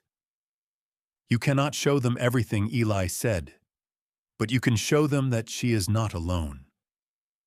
Thomas considered that. Later that day, Eli returned with something wrapped in soft leather. He handed it to Wren without ceremony. She unwrapped it carefully. Inside lay a small feather charm bound with thread dyed deep blue. Wren's eyes lifted to Eli's face. "For protection," he said simply. She touched it gently, then looked toward Thomas. Thomas nodded once. She tied the charm carefully to the carved horse's neck. Two symbols now, two worlds bound together. That afternoon, Maggie began assembling papers. Dr. Hale's statement about her recovery, notes on her meals and weight gain, records of her fever breaking. "She must not appear broken," Maggie said firmly. "She isn't," Thomas replied. "Then we show them that." As evening fell, Thomas found Wren in the barn again, sitting near Bright. He sat beside her. "I won't let them make you choose," he said quietly. She leaned into his side just slightly. He felt the gesture as clearly as if she had spoken aloud. The world beyond Ironwood Creek felt increasingly narrow, like a corridor tightening toward a single door. But inside the barn, with straw underfoot and the soft breath of horses filling the space, something steadier endured. Wren looked up at him. "Papa," she whispered. The word struck him like sunlight through storm clouds. He did not move at first, afraid that if he did, it would vanish. Then he placed his arm around her shoulders. "Yes," he said quietly. Outside, a distant wagon rolled along the road toward town. Inside, a small girl leaned against him, carved horse and feather charm resting in her lap. Thomas understood then that the coming battle was no longer about proving suitability. It was about defending identity. And as dusk settled over Ironwood Creek, he knew that whatever the board intended, he would not allow them to sever the threads that were beginning to weave her whole. The morning Thomas rode into Red Bluff Crossing with Henry Walsh's papers tucked inside his coat. The sky hung low and colorless, as if withholding judgment. Wren sat beside him in the wagon, small hands folded over the carved horse in her lap. The feather charm tied at its neck fluttered faintly in the wind. She had insisted on bringing it. Thomas did not argue. Red Bluff Crossing appeared slowly over the rise wooden storefronts, church steeple smoke rising from chimneys. Ordinary. Familiar. Yet now it felt like contested ground. Walsh met them outside his office, spectacles already perched low on his nose. "Board's convening in 3 days," he said without preamble. "We'll prepare statements today." Thomas nodded. Wren remained close, her fingers brushing against his sleeve whenever someone passed too near. Inside the office, the air smelled of ink and dust. Walsh cleared space on his desk and began sorting documents. "I'll need witnesses," he said. "People the board respects." Thomas thought immediately of Sheriff Graves and of Reverend Whitaker. As if summoned by the thought itself, Whitaker appeared at the office door before noon. He removed his hat as he entered, eyes flicking first to Thomas, then to Wren. She stood near the window, gaze fixed on the street beyond. "Mr. Callahan," Whitaker said carefully. "Mr. Walsh." Walsh gestured him inside. "Reverend," Whitaker folded his hat between his hands. "I understand the board has set a hearing," he began. "They have," Thomas replied evenly. Whitaker's gaze lingered on Wren again. "She has not attended services," he observed. "She has been ill," Thomas answered. Whitaker nodded once. I have come, he said slowly, to better understand the situation before I decide how I shall speak. Thomas met his eyes squarely. Truth don't shout, Reverend Whitaker said. It stands. Silence settled in the room. Walsh leaned back slightly observing. Thomas gestured toward Wren. You may observe, he said. Whitaker stepped closer to where Wren stood. She did not retreat this time. Her hand tightened on the carved horse, but her posture did not collapse inward as it had during Miss Halloway's inspection. Whitaker crouched carefully, mindful not to startle her. What is that you're holding? He asked gently. She glanced at Thomas. Thomas nodded slightly. Bright, she whispered. Whitaker's brows lifted faintly. You named him, he asked. A small nod. Whitaker studied her for a long moment. And this, he asked, noticing the feather charm. Wren's fingers traced it lightly. Protection, she said softly. Whitaker's eyes flickered toward Eli, who had entered quietly and stood near the door. The room felt suspended. Whitaker straightened slowly. I will visit the ranch, he said finally. Thomas inclined his head. You're welcome. 2 days later, the Reverend rode out to Ironwood Creek. The sky that afternoon was clearer light stretching wide over the hills. The thaw had softened the ground. Wagon tracks cut deeper than usual. Wren stood beside Bright when Whitaker approached. Thomas watched carefully from a distance. Whitaker dismounted and removed his hat, holding it respectfully at his side. He did not approach Wren directly this time. Instead, he walked first to Thomas. You have always kept yourself apart, Whitaker said. Thomas did not deny it. Whitaker glanced toward the barn. The town speaks of propriety. The town has opinions, Thomas replied. Whitaker studied him. May I see how you live, he asked. Thomas gestured toward the house. Whitaker stepped inside without haste. He observed the kitchen table, the slate with uneven letters chalked across it. The bed upstairs with clean sheets and a neatly folded quilt. The pantry stocked with flour beans and jars of preserved fruit. He noticed Maggie's careful order. He noticed the absence of neglect. He returned downstairs and paused near the hearth. Wren had followed them inside quietly. She stood beside Thomas, not touching him, but near enough that her sleeve brushed his coat. Whitaker watched the small space between them. She sleeps poorly, he asked softly. Thomas nodded. Better than she did. Whitaker considered this. And you intend to raise her as your own, yes. Even if the board rules otherwise, Thomas's gaze did not waver. I will not relinquish her willingly. Whitaker absorbed the weight of that statement. Outside, Eli worked near the fence line visible through the window. Whitaker's eyes followed him briefly. There is tension, he said carefully. There is, Thomas agreed. Whitaker moved toward the doorway. Wren's eyes tracked him as he stepped outside. She did not hide. That evening, Whitaker sat alone in his small study and town Bible open but unread. He replayed the scene in the barn, Wren's careful touch against the foal's neck. The way she had whispered Bright with reverence rather than fear. He remembered Thomas's steady presence beside her. He had expected disorder. He had found discipline. He had expected impropriety. He had found restraint. The following morning, Sheriff Graves stopped by the ranch again. They're expecting a statement from the church, he said. Thomas nodded once. Whitaker's been quiet, Graves added. Thomas did not respond. Inside the house, Maggie gathered documents into a tidy stack. Dr. Hale will speak, she said. He told me so. Thomas exhaled slowly. Wren sat at the table, practicing her name again. The letters were uneven but clearer now. She looked up suddenly. Stay, she said softly, testing the word again. Thomas felt its echo in his chest. "I will," he replied. The hearing loomed close now, heavy as a storm front. But something had shifted in town, not loudly, not publicly, quietly.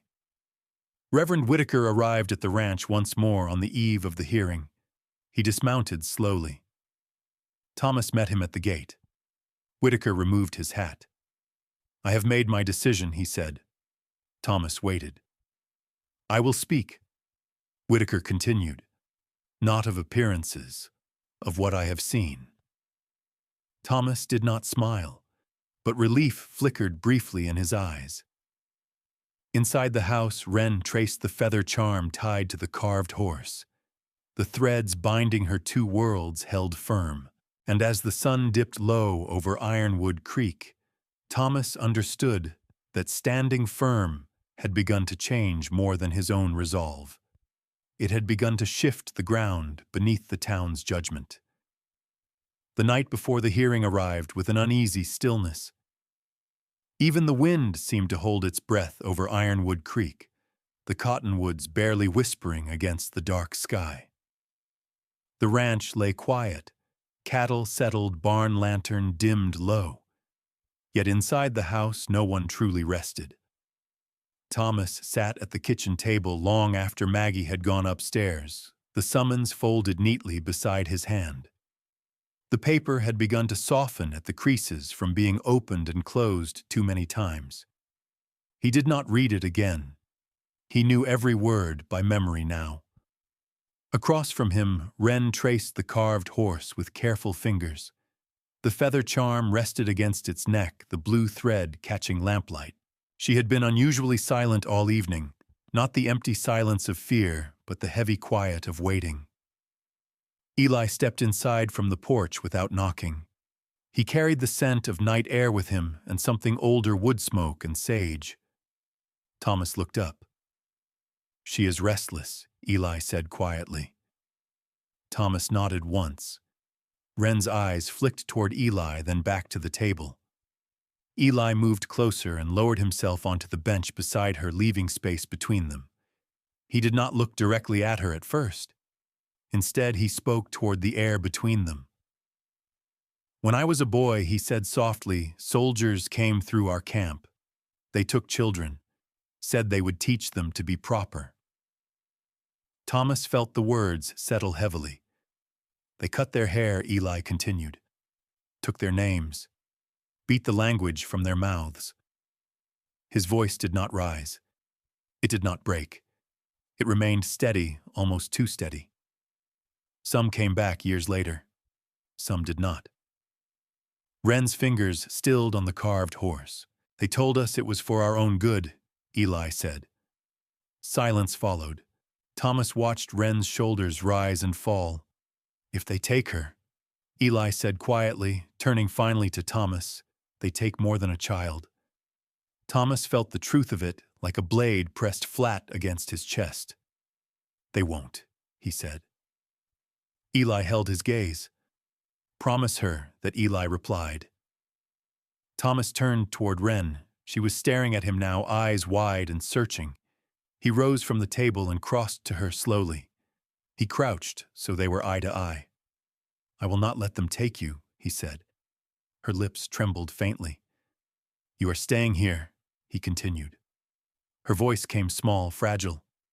"You keep me." The words broke something open in him all over again. "You keep me?" she asked. "Always," he answered. Her breath hitched. She slid off the bench and stepped forward, pressing herself against him. It was not tentative this time. It was desperate and fierce, as if she feared that if she did not hold tight enough, she would be carried away by morning. Thomas wrapped both arms around her. Her face pressed into his shirt, her small hands clutching the fabric near his collar. He closed his eyes and held her. Maggie stood quietly at the doorway, witnessing. After a long moment, Wren pulled back just enough to look at him again. "Stay," she whispered. "I will," he repeated. The house seemed to exhale. Later, when Wren lay in bed, Thomas remained seated beside her. The lamp cast a soft glow against the walls. She did not drift easily to sleep. Each small creak of the house made her eyes open again. "It's only the wood settling," he murmured. She reached out and found his hand in the dark. He let her hold it. Downstairs, Maggie folded a clean dress across the table, simple blue cotton, neat and unadorned. She must look cared for, Maggie had said earlier, not pitied. Thomas had agreed. Outside, Eli lit a small braid of sage once more and let the smoke drift upward into the night. Not for ritual alone, for resolve. In town, lamps still burned in the windows of the courthouse. Miss Halloway's ledger rested open on her desk, pages filled with tidy notes. 3 families had prepared statements. 2 had attended church twice that week. 1 had already purchased a small pair of boots. Order, structure, respectability. Thomas lay awake long after Wren's breathing finally steadied into sleep. He stared at the ceiling, listening to the faint rustle of cottonwood leaves outside. Fear moved differently now. It no longer rose in sudden spikes. It sat heavy and deliberate. He had known loss before. He would not know it again without standing in its path. Before dawn, he rose quietly and stepped outside. The sky was just beginning to pale along the eastern ridge. Eli stood near the barn, watching the horizon. "She will speak tomorrow," Eli said softly. Thomas considered that. "She may," he replied. "She must," Eli said. Thomas looked toward the house. "I will not force her," he said. Eli nodded once. Forcing breaks, he agreed. When Thomas returned inside, Wren was already awake. She sat upright in bed, blue dress folded neatly beside her. He stepped into the room and sat on the edge of the mattress. "You ready?" he asked gently. She looked down at the carved horse in her hands, then up at him. A small nod. Maggie braided her hair carefully, fingers steady and precise. "You stand straight," Maggie said softly. "You look at him when he speaks." Wren listened. Outside, the wagon waited. The road to town stretched long and narrow beneath the rising sun. Thomas lifted Wren into the seat beside him. She clutched the carved horse, tightly, feather charm resting against its neck. As the wheels began to turn, she looked back once at the house, then forward. Thomas kept one hand on the reins, the other rested lightly over hers. The courthouse waited at the far end of that road, and whatever words would be spoken inside it would decide more than custody. They would decide whether belonging could stand against expectation. Thomas drove on the promise he had made the night before, steady in his chest. Always. He would stand, and she would not face it alone. Red Bluff Crossing looked smaller than Thomas remembered as the wagon rolled into town that morning. Not smaller in size, its buildings stood just as square and weather-worn as ever, but smaller in certainty. The street that had once felt indifferent now seemed lined with watchful eyes. Curtains shifted. Doors opened a fraction and closed again. People did not hide their curiosity. Wren sat upright beside him, blue dress, neat hair braided carefully by Maggie's steady hands. The carved horse rested in her lap, feather charm bright against the wood. Her fingers held it so tightly, the knuckles had gone pale.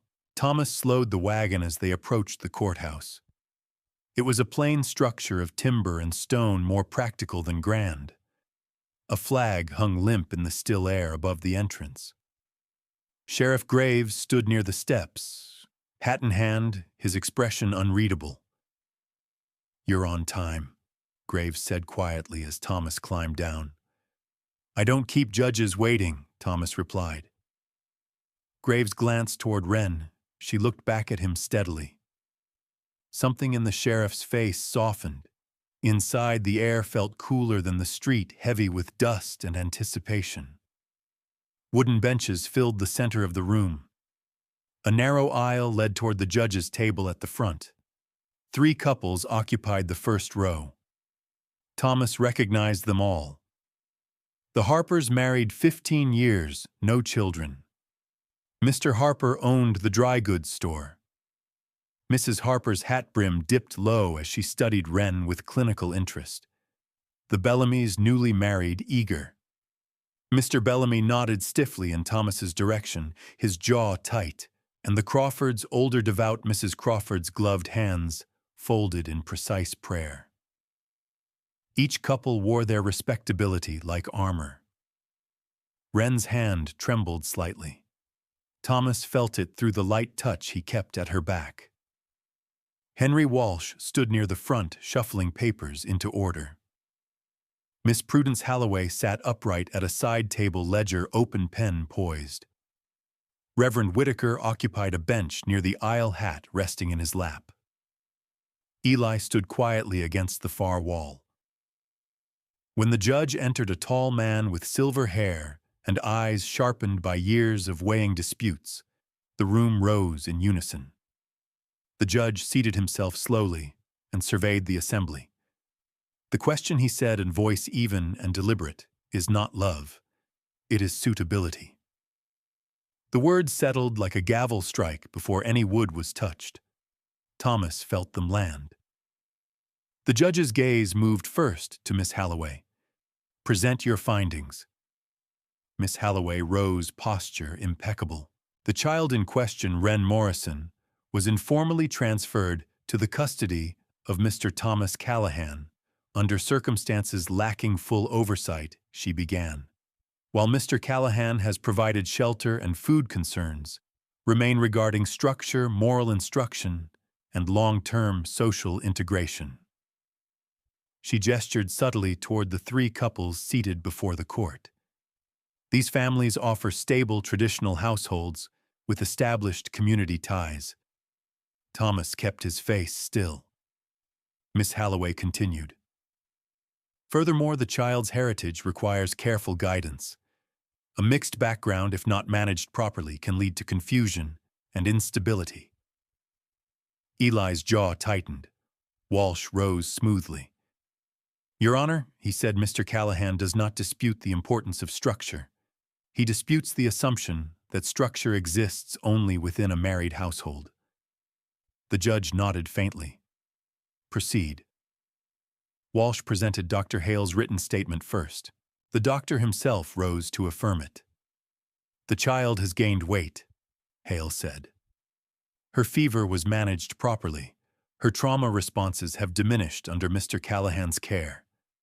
Miss Halloway scribbled notes. Maggie spoke next.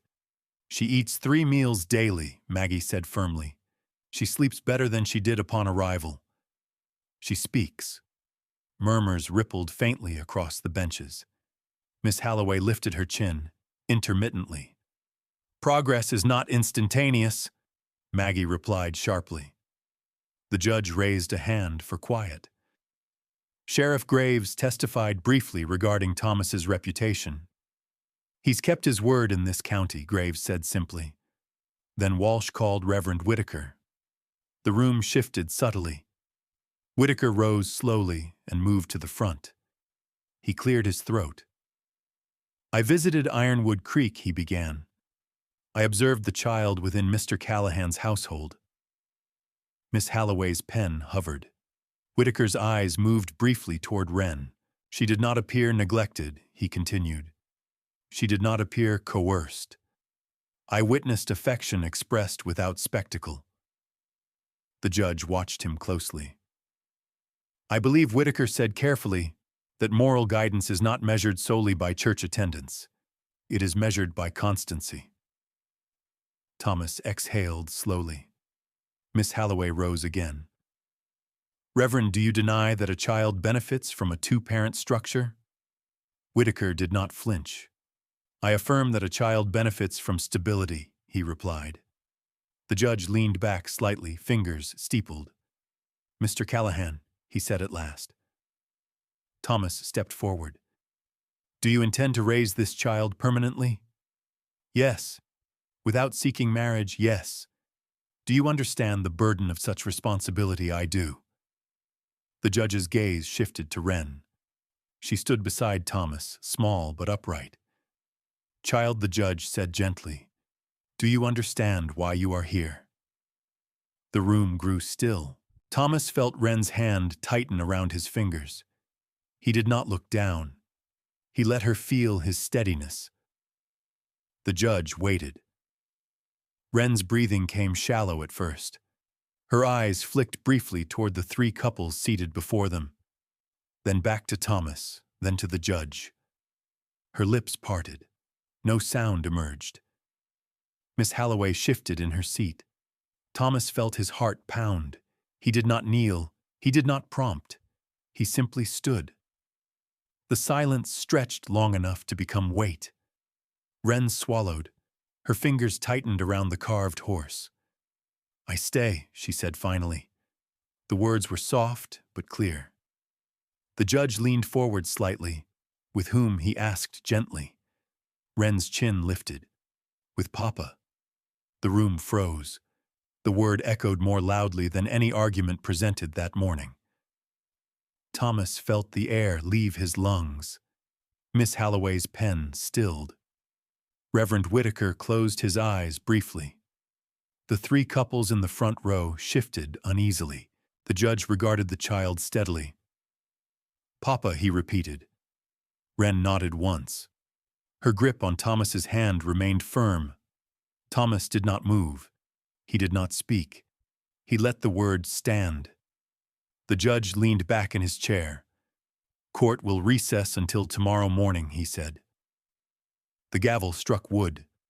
The sound reverberated through the room. Thomas knelt then finally in front of Wren. "You did good," he whispered. Her shoulders trembled, but she did not cry. He lifted her carefully into his arms. Outside the courthouse, the air felt sharp and bright. The town watched as they stepped onto the street. Thomas did not meet anyone's eyes. He carried his daughter to the wagon. Tomorrow would bring the decision. But today her voice had been heard. And nothing in the world could unmake that. Morning in Red Bluff Crossing arrived sharp and brittle, the kind of cold that made breath visible and thoughts feel heavier than usual. The sun rose pale over the courthouse roof, washing the street in thin gold that did little to warm it. Thomas had not slept. Wren had, though not deeply. She lay curled beside him at the boarding house, carved horse tucked against her chest, feather charm resting under her chin.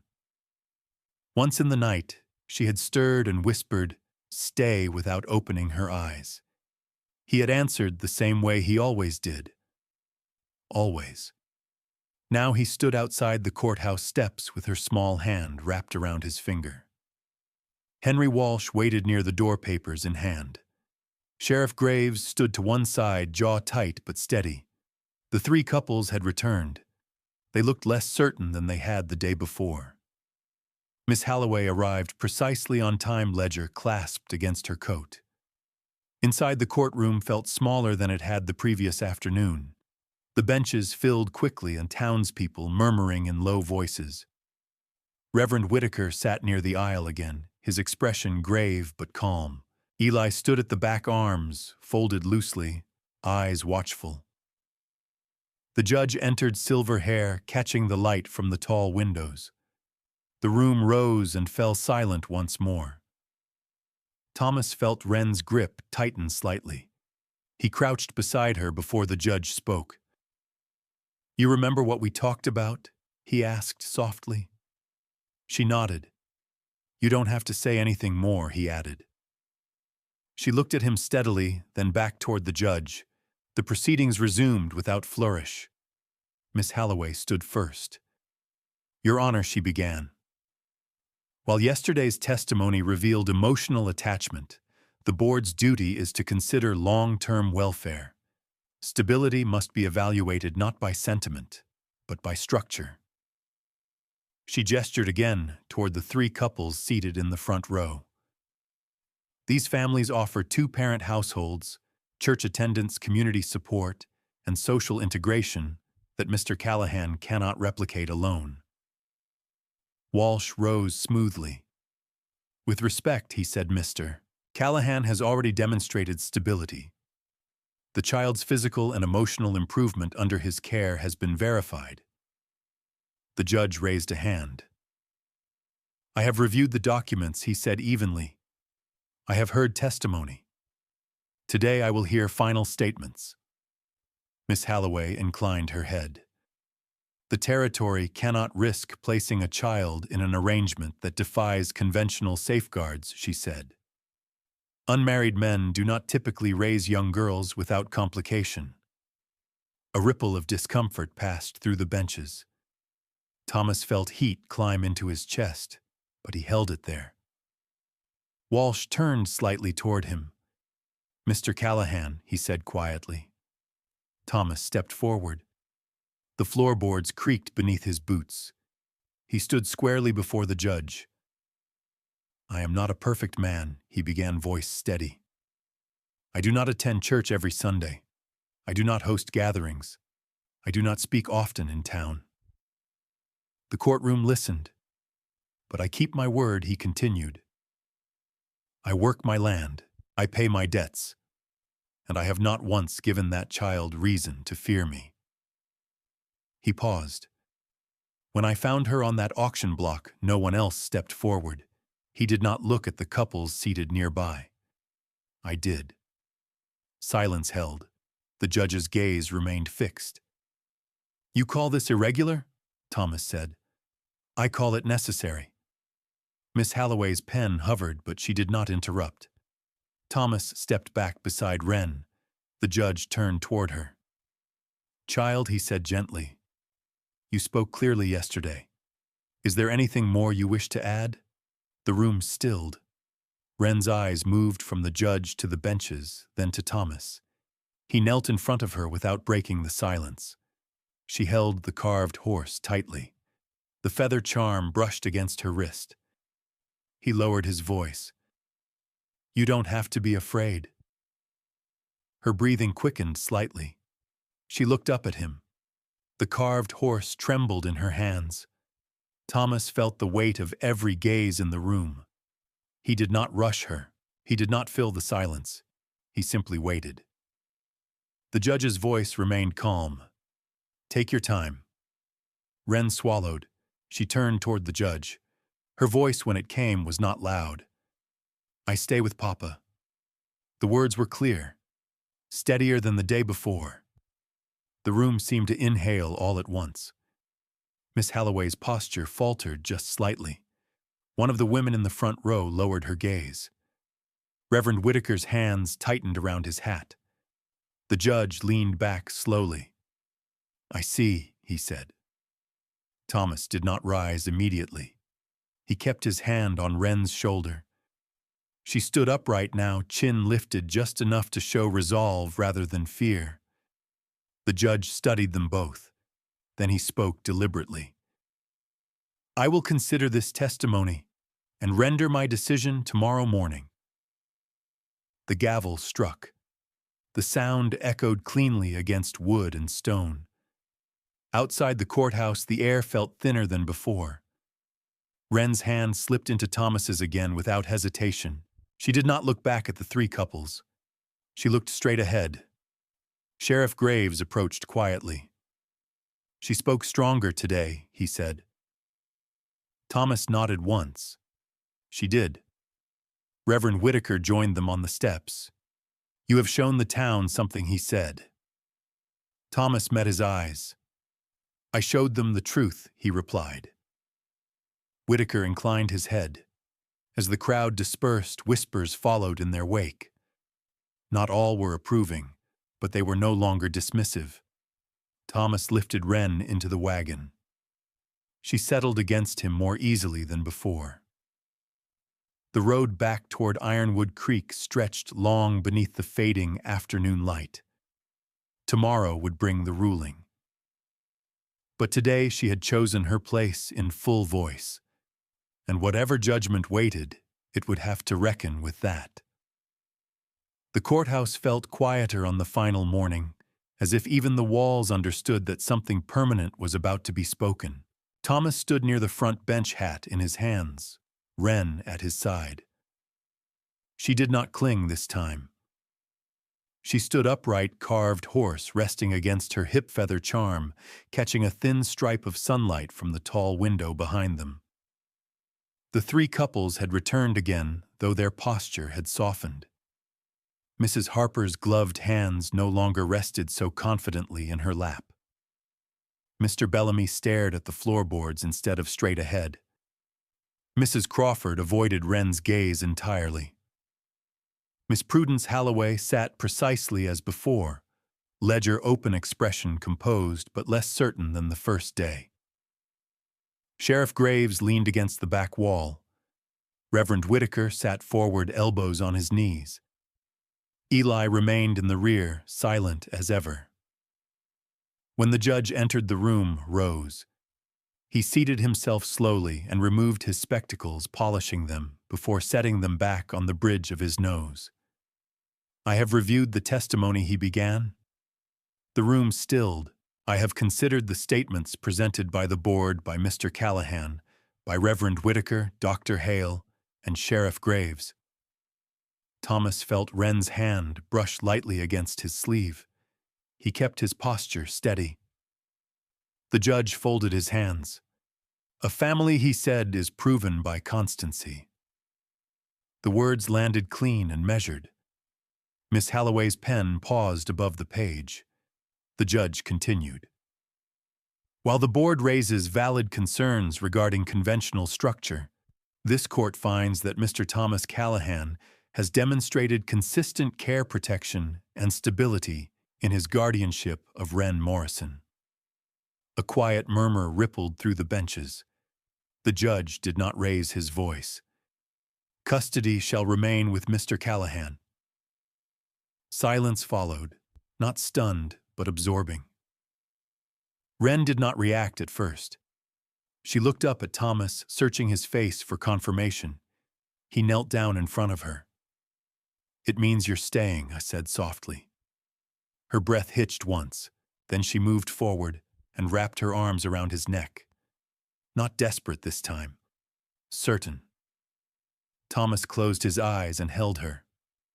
Around them the courtroom shifted. A few quiet nods. One disapproving sigh. The scratch of Miss Halliway's pen as she recorded the ruling. Reverend Whitaker exhaled slowly and removed his hat in silent acknowledgement. Sheriff Graves crossed his arms and leaned back against the wall, the faintest smile ghosting across his weathered face. The three couples rose one by one and exited without meeting Thomas's gaze. Miss Halliway closed her ledger carefully. "Mr. Callahan," she said coolly as she passed him, "the board will expect continued oversight." "You'll have no cause for concern," he replied evenly. She studied him a moment longer, then inclined her head and departed. The gavel struck once more, not for tension but for finality. Outside the courthouse, the sky stretched wide and impossibly blue. Red Bluff Crossing seemed altered not in structure but in tone. The same buildings stood. The same dust gathered along the street. Yet something in the air had shifted. Thomas carried Wren down the steps. She refused to release the carved horse. Reverend Whitaker approached first. "You stood," he said quietly. "So did she," Thomas replied. Whitaker nodded once toward Wren. "You have a place in this town," he said, voice firm enough for those nearby to hear. It was not an apology, but it was something. Eli stepped forward next. His gaze met Thomas's. He did not smile widely. He did not offer grand gestures. He simply extended his hand. Thomas took it. "It is done," Eli said. "It is," Thomas agreed. Wren looked up at Eli. She held out the carved horse, slightly showing him. Eli nodded. "Strong," he said softly. The ride back to Ironwood Creek felt different from the ride into town. Thomas did not hold the reins as tightly. Wren leaned comfortably against his side, watching the hills roll past. The land seemed larger again. When they crested the final rise and the ranch came into view, barn roof catching sunlight, cottonwoods lining the creek, Wren sat up straighter. "Home," she said quietly. Thomas glanced down at her. "Heveshkestse," Eli added from horseback beside them. Wren repeated the word carefully. "Heve shke." Eli nodded encouragement. She tried again. "Heveshkestse." Thomas felt the sound settle into the space between them. They pulled into the yard, just as Maggie stepped onto the porch apron, still dusted with flour. "Well," she called. Thomas lifted Wren down from the wagon. "She's home," he answered. Maggie pressed a hand to her mouth and let out a breath she had likely been holding for days. Wren ran not quickly, not recklessly, but with steady determination toward the barn. Bright whinnied at her approach. Thomas followed at a slower pace. Inside the barn, sunlight filtered through the slats, catching dust in warm beams. Juniper shifted lazily in her stall. Bright stepped forward, ears alert. Wren pressed her forehead gently against the foal's neck. "Stay," she whispered to him. Thomas leaned against the stall rail and watched. The storm had come. The town had judged.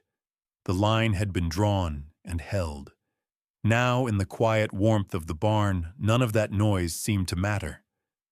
Eli stood beside him.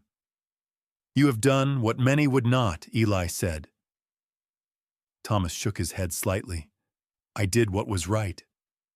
Outside wind moved softly through the cottonwoods, no longer sharp or threatening. Wren turned back toward Thomas. "Papa," she said clearly. The word no longer trembled. He stepped forward and lifted her easily. "Yes," he replied. The barn door stood open to the wide stretch of Wyoming sky. Ironwood Creek ran steady and untroubled beyond the rise. For the first time since that afternoon in Red Bluff Crossing, Thomas felt no shadow of doubt pressing against his chest. Constancy. That was what the judge had called it. And as Wren rested her head against his shoulder, carved horse and feather charm pressed between them, Thomas understood that constancy was not a single act. It was a choice made over and over again. He had made it, and he would keep making it. Spring came slowly to Ironwood Creek, not in a single burst of green, but in careful layers. Snow retreated first from the southern slopes, then from the fence lines, then from the shadowed banks along the water. The creek swelled and ran louder for a few weeks, fed by melting drifts in the higher hills. Cottonwoods budded pale and tentative before daring to leaf fully. Life resumed the way it always did on the prairie, steadily without spectacle. Wren stood at the pasture fence with her hands hooked over the top rail, watching Bright test the strength of his legs in longer, braver strides. The foal's coat had deepened from slick newborn sheen to a healthy warm brown. He no longer wobbled when he turned. He kicked at the air simply because he could. Thomas leaned against the barn door and watched her. She had grown in these months, not only in weight and height, but in presence. She no longer folded inward when a rider approached the ranch.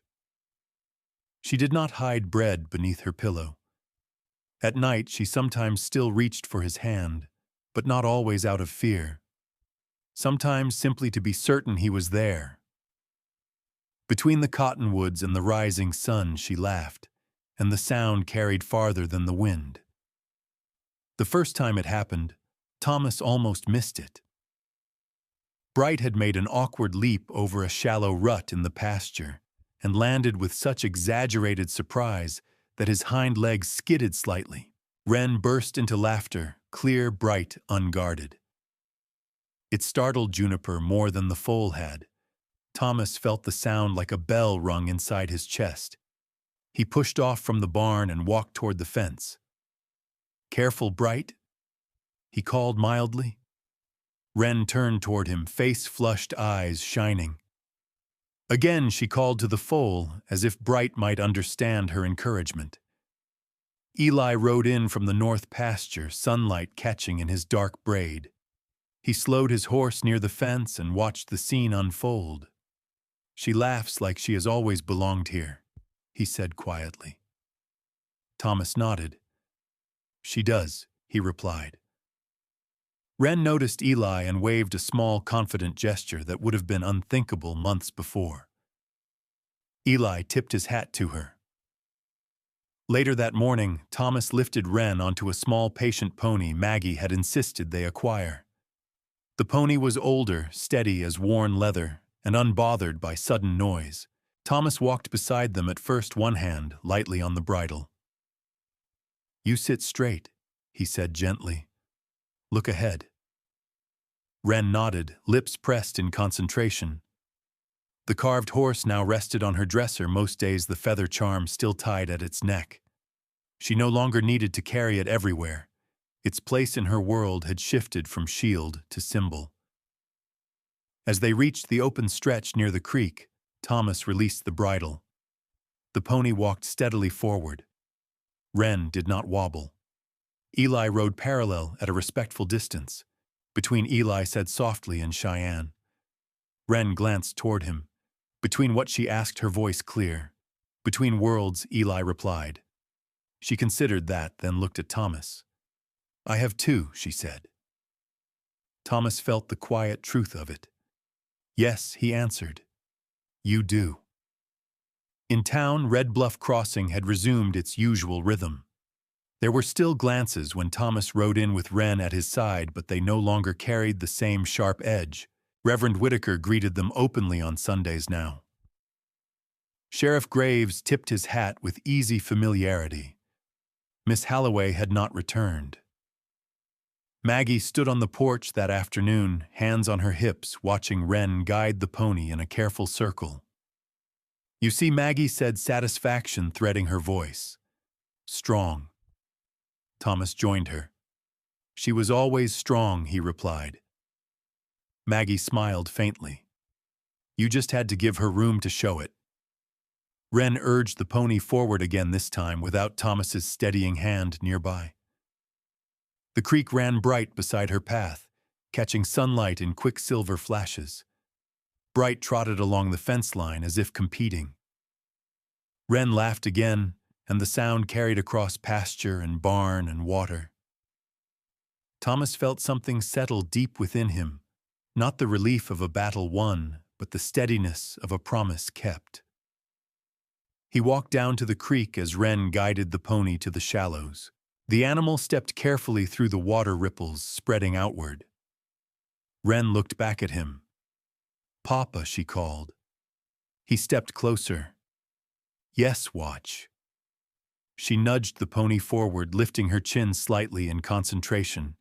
He watched. The pony crossed without hesitation. When they reached the opposite bank, Wren raised one hand in triumph. Eli's voice carried from behind him. "She walks between," he said again. Thomas turned slightly. "Yes," he agreed. "She does." The prairie stretched wide beyond them, green beginning to overtake winter's last brown. Thomas thought of the auction block in Red Bluff Crossing, of the heat, the silence, the moment when no one else had stepped forward. He thought of the courtroom, the judge's measured words, the fragile pause before Wren's voice had risen clear and sure. Constancy. It had not been grand. It had not been dramatic. It had been daily. Wren guided the pony back across the creek and rode toward him. When she reached him, she leaned down and pressed her small hand against his shoulder. "I stay," she said simply. He looked up at her in the saddle, sunlight catching in her hair. "Yes," he answered. "You do." Eli rode up beside them, horse-steady posture easy. The three of them lingered near the waterman child and friend, while Bright grazed nearby and cottonwood leaves stirred overhead. The world beyond Ironwood Creek would not always be kind. Storms would come again. Towns would judge again. Rules would shift again. But here in this stretch of land, between creek and sky belonging had taken root.